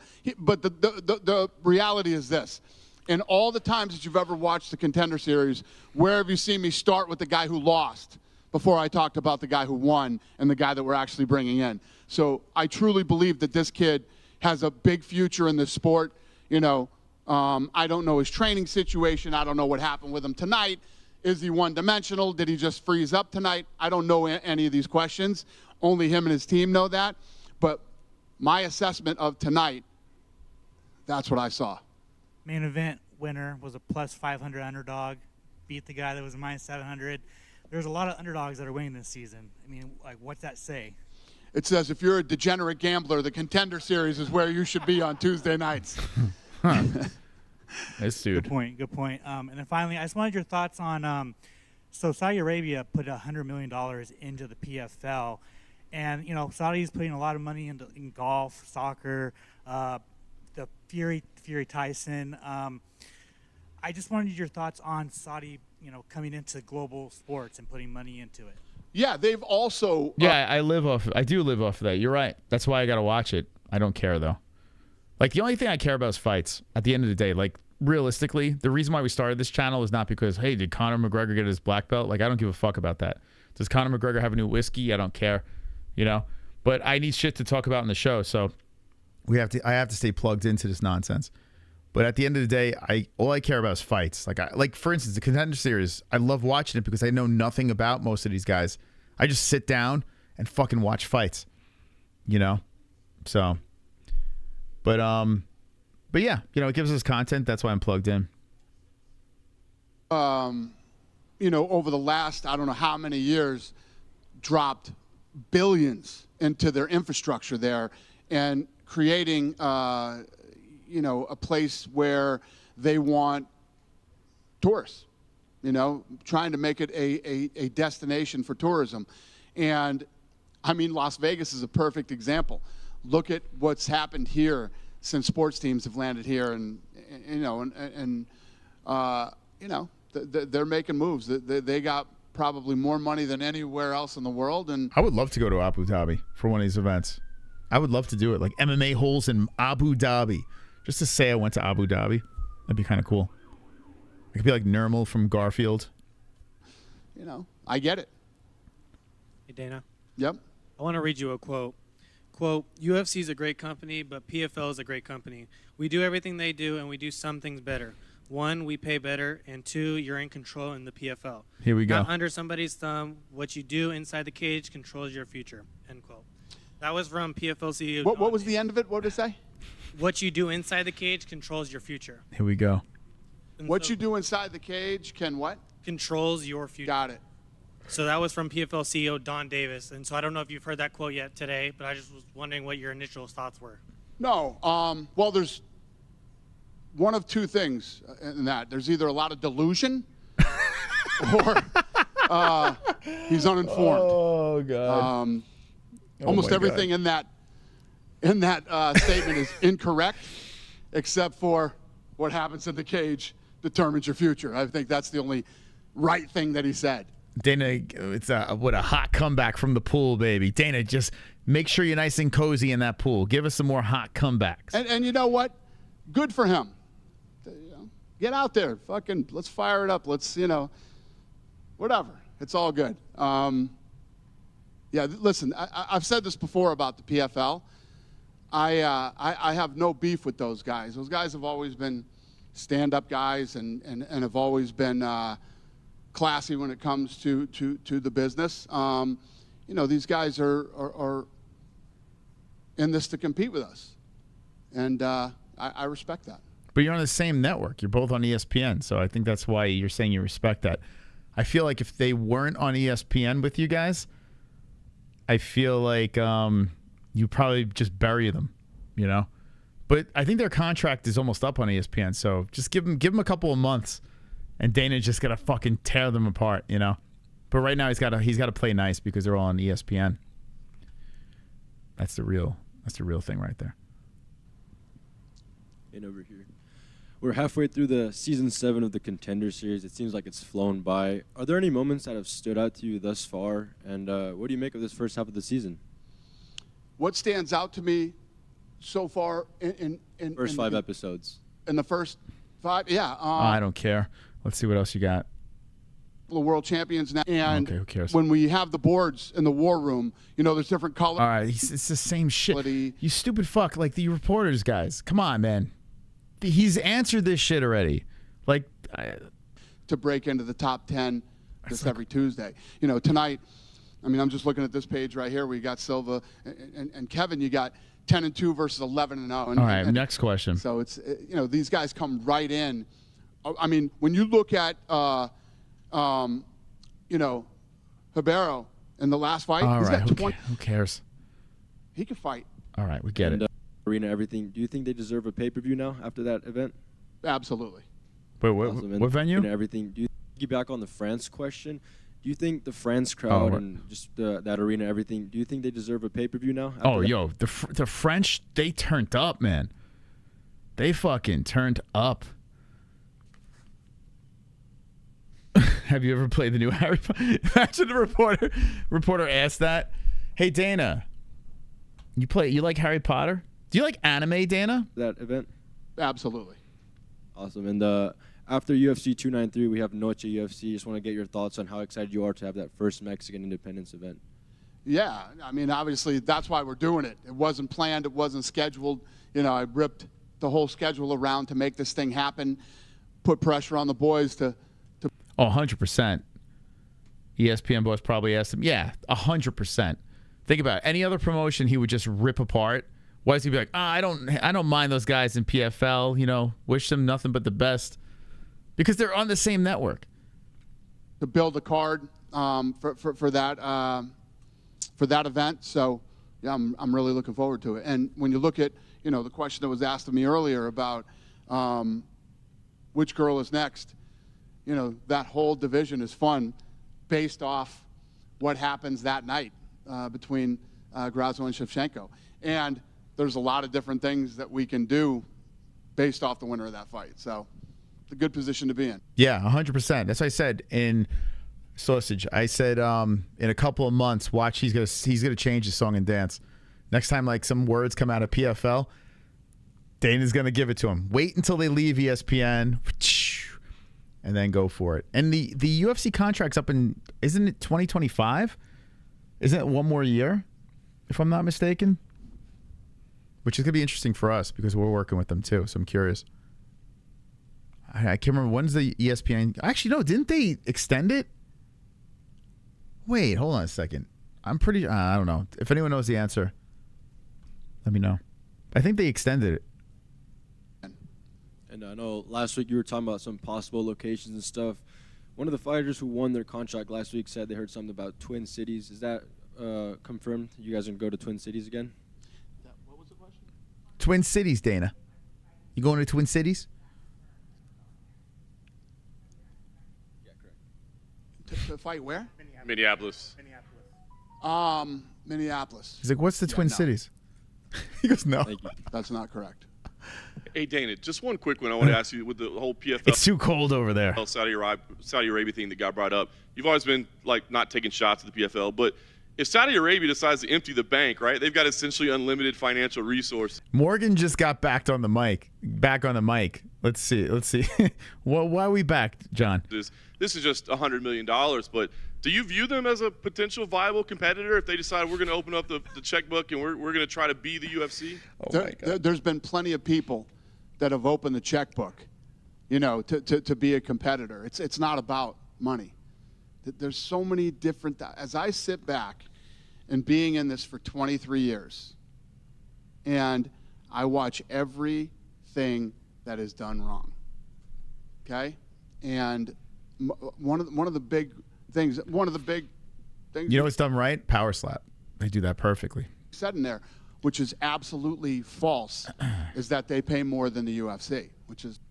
Would you watch Power Slap if they did it with all MMA media members?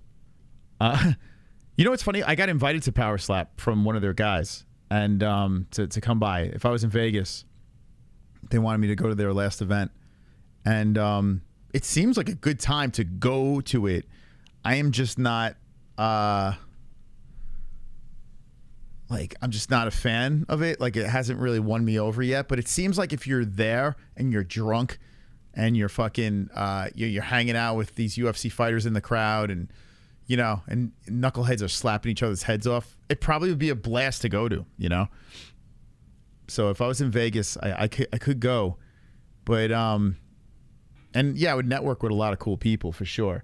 So yeah, for the networking reasons, for the actual spectacle live, it's probably fun. It probably is fun. I don't, like on TV, I'm like, I don't know, man. I don't know. So who knows? I mean, who knows what the hell is going to happen with Power Slap? Absolutely, positively not true. But I do see them waste unbelievable amounts of money. And you can only waste unbelievable amounts of money for so long, Francis. No matter how much money somebody has. It's just, if you go in the dictionary and look up the word business, okay? Here we go. There's business, and then there's charities. John Morgan, let's go, Johnny. Good job, John Morgan. Here we go. You might got it. Dana in the pool. He's heating up right now, and now he's in the hot tub. I'm involved in both. I run a business, and I do lots of things for charity. Yeah. Most of these other guys are all running charities, not businesses. And like I say, you can only do that for so long before it runs out and it ends. But they got that Saudi money. See. You know, I've seen you guys, when you guys ask me these kind of questions, you ask me like this is the first time I've seen things like this, or the first time somebody with money was getting involved. It's about a lot more than money. Yeah.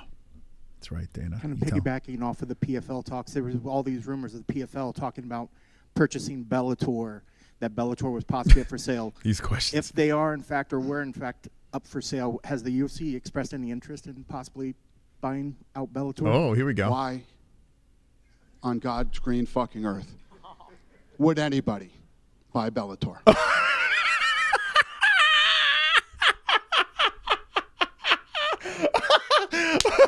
Oh my God, bro. Oh my God. That might be the best. Dude, that will be on every headline tomorrow. Oh my God. Dude, this is why you got to stick around for a Dana White media scrum, because they'll just give you that. You know, and credit to the media. I got to give him credit over here. That was that Alex dude, the stuttering dude. They got it out of him. It was a team effort. They started. They let it go. John Morgan gets back on the mic. Alex hits him over the head with the fucking steel chair, and Dana just falls into the trap. Gives him the click-worthy comment. Dude, let's listen. God's green fucking earth. Would anybody buy Bellator? So when we were just talking about business and making the right moves and making right decisions. Oh my God. There's been lots of bad ones. Bellator would be one of the fucking biggest. Oh my God. Oh my God. He's not wrong. You're right. He is not wrong. Bellator is horrendous. And it's kind of wild because Scott Coker is in charge. He did Strike Force, and Strike Force was fantastic. UFC gobbled him up. But now they won't gobble up Bellator. And it's true. Why gobble up Bellator? Just to inherit their nonsense? Like, they're not even a blip in the radar. Oh, my God. Bellator just took the most massive L. And all I could think about is that phone call from Kevin from Chicago a little while back. Maybe a couple of years ago. Kevin from Chicago calling in. You guys are sleeping on Bellator. Wonderful, Kevin, wonderful. where are you, Kevin? Dana doesn't want to admit it, but if a Saudi prince really tossed all the money and did it right, they could be a competitor. Pride level looks and snatching good fighters. But I don't think they want to bless that much to catch up. Yeah, money does help, for sure. Money does help. The problem is by the time they leave the UFC, their best days are usually behind them, right? So you got to try to get homegrown talent and market them in a way where they're a superstar, and then off you go. Bellator has tried to do that. And here's why money isn't everything, and Dana's right and white. Dana's white. Thank you, Sonosi, for the donation. Even with Bellator growing their talent, they just get exposed. Like, look at the guys that come out of Bellator. A lot of these guys, like MVP, I got to be honest with you, who gives a fuck if he comes to the UFC? Michael Chandler came over to the UFC. It was fun. It was a good time. But what did Michael Chandler do? Other than put on some fun fights, he just proved that he's not quite still. UFC talent is better, right? You did have, Eddie Alvarez that proved himself. But we're talking about very limited talent coming from Bellator doing anything, you know? Ryzen has money. Listen, ONE FC and Ryzen, they do have money, man. They got some big bucks. And none of them are even remotely as close as the UFC. It's going to take so many years. I don't even think it's going to be in our lifetime before we see a legitimate competitor to the UFC. Eventually. You know, not everything could last forever, right? Eventually, there's going to be something that pops up. It will not be in our lifetime. And I've seen other channels. I've seen, the City Project kid. Like, he reacts to all the other fights, and I think he likes these other events a lot. A lot of people, maybe in our chat, like it. Listen, UFC's product is so far ahead of the game, it's not even close. And guys like Robin Black going out there, the talent around the world. You know, UFC doesn't have the best talent in the world. You know? Bullshit. They do. UFC has the best of the best. They market them the best. They're just doing everything perfect. Even when they have a shit card, we get right back on the tracks. Nothing is close. And Bellator is so far away. Like, Dana just laughs at them. It's a shame, man. I was hoping when Bellator was on Spike, and remember when they were having like these old fucking 50-year-olds, you know, UFC rejects coming on over there. It was fun. At least it was fun, you know. But now Bellator doesn't even have that. It's just not. It's just terrible. It's a terrible product. You know. So UFC is so far ahead of the game right now. They don't even. Back in the day, they're like, let's buy Pride, let's buy Strike Force. Now the UFC is like, we don't have to buy any of these motherfuckers. We're so far ahead. Who's second place? Dude, they're so far behind. Like, and we've done reactions to these other ones, and I've had fun, but I never had the urge to really go back. You know, like, if there's something crazy that happens, of course, you know, we'll watch if there's a big event. But I got to be honest with you, man, UFC is just too far away. It's too far ahead, and the UFC is every weekend. Think about that. Like, they're every fucking weekend. There's no, like, real lull. Every once in a while, you'll have, like, a couple of weeks off, and then they're right back to the grind every weekend. I don't really need any other content. And I like watching fights. I mean, for the show, you know, it's fun to watch fights and stuff like that. But at the end, if I wasn't doing the show and I would just watch the UFC. And maybe you can call me a casual, whatever. But what is Street Beefs? I was just watching Street Beefs today. I was literally binge watching Street Beefs. That's hilarious. PFL is bad. It is. And they've been very nice to us. They've given us press access. You know, I don't want to shit on PFL, but at the end of the day, their product is not even close to the UFC. Visually, it looks cool. You know, it's produced well with ESPN. You got those ref cameras. I mean, it's just, I don't know. There's something lame about it. I like ONE FC most. I mean, after the UFC, it's all right, you know, but we've done some cards where I was just bored out of my mind. It's got a cool look, you know. They got that old Pride feel in some of these, you know, organizations, but it's not the same. I think the UFC just has the formula, this secret sauce, you know. In time, there will be something. Something will pop up. It won't be in my lifetime. I think the UFC will be #1 until I'm in the fucking grave. I do. But that's just my guess. Why anybody would buy Bellator is beside him. But, hey, I know. Sit back and see how this plays out. You know, and BKFC is something that I do enjoy. It's not like I don't enjoy it, but I'm not watching it anymore because how they run their show. Like, they're just a shit show behind the scenes. And I can't back them right now. Like, until, I don't know. Maybe down the road I'll have a conversation with them. There was a time where I'm like, well, you know what? This could be fun. But I'm out, man. Like, I am totally out. I just don't like the way they do business. So if you're doing business like that with us, fuck, I mean, who else? I mean, you're fucking over Sam Alvey and some of these other guys. Yeah. I don't know how long that's going to work. I'm excited. Did you see the price point was $500 million for Bellator? Did I say what? There was a price point of $500 million for Bellator. Bellator's $500 million? Awesome. Sounds like a steal. Sounds like a fucking steal. Buy that thing quick before who else does? Come on, my guys. God. It's fucking silly. Silly.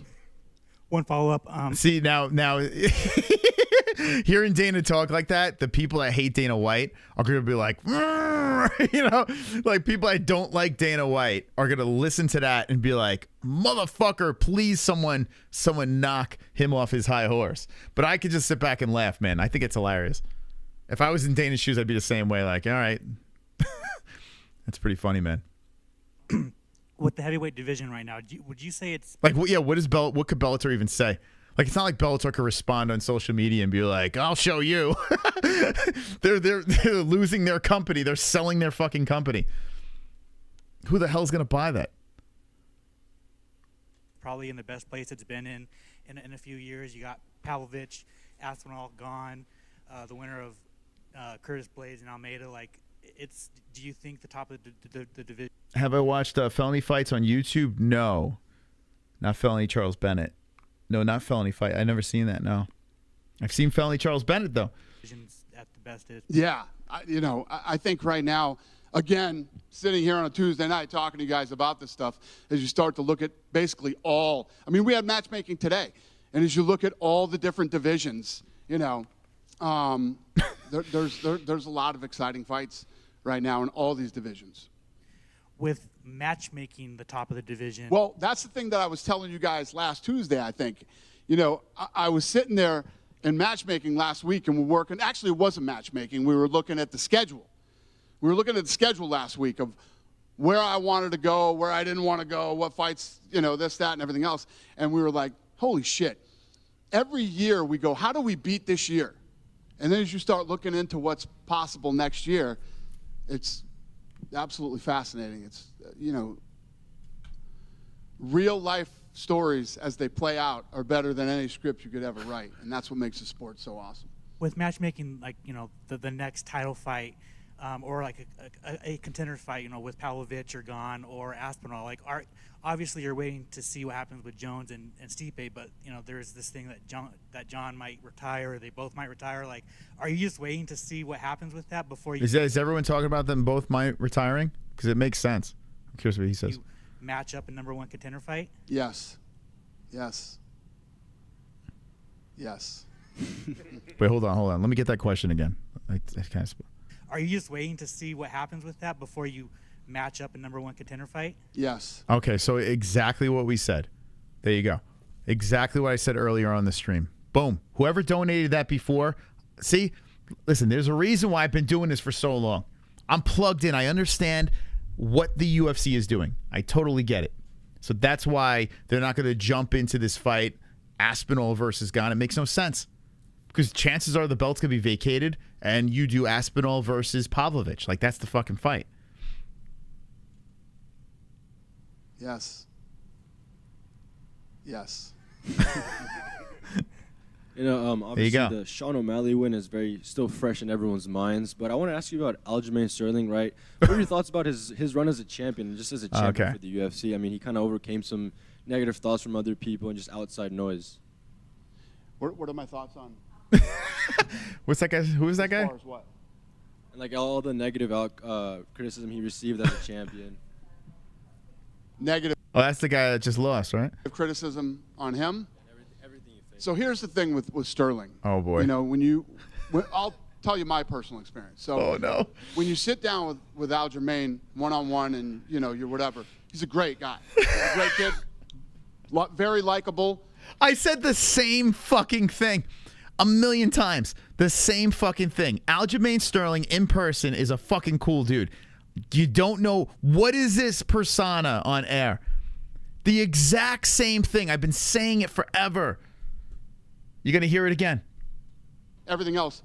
Decisions he makes in public and things that he says in public do not make him the most popular guy on the roster. And it's the weirdest thing.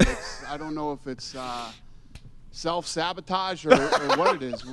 It's just he always seems to say the wrong things, in times when if he said even remotely close to the right things, people would love him. You know what I mean? I always say about the kid. Kid's a good-looking kid. He's got a great physique. When you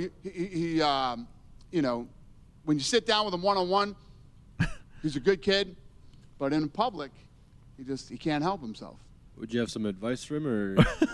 No. I mean, listen, he's done pretty well without my advice. I mean, look at what the kid's accomplished. He's made a lot of money.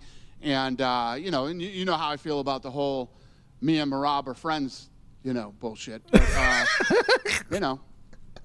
I don't dislike Aljo. You know what I mean? Oh, my God. Like I said, one-on-one, he's a good dude. Oh, fucking hell. I love it. Good? One more, Dana. Give us one more. Weeks ago, there was traction on it. I don't think I've heard anything since. I was curious if you had any updates on Zuckerberg and Elon Musk and anything like that. No updates. Thanks. All right, there we go. Look at that. Wow. Incredible. Absolutely. Go back into the pool. Go for a dip, Dana. What an incredible appearance by Dana White on our show. I mean, what the honor that we have the boss on 2 weeks in a row after the Contender Series. I mean, this is why you got to be subscribed to the channel. You got to hit the like button. More things we get to hear from this man. It's so funny, man. All right, guys. I will see you Thursday morning. It's going to be 1 a.m. over here. So whatever the hell time it is for you, I'll see you then for the press conference, UFC 293, Strickland and Adesanya. Let me see. Is my friend still live? This stream should redirect you to that stream, so please go over and hit the like button. I appreciate it. Thank you. Thank you in advance for doing that. All right, Angel Gotti's live. Go ahead. Go on over here. Here we go.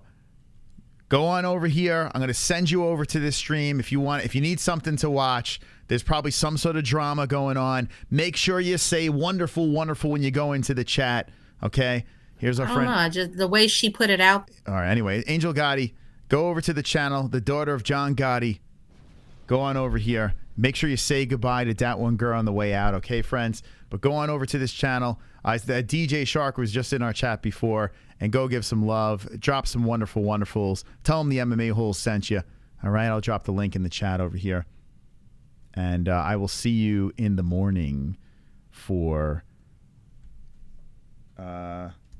go say hi to Angel.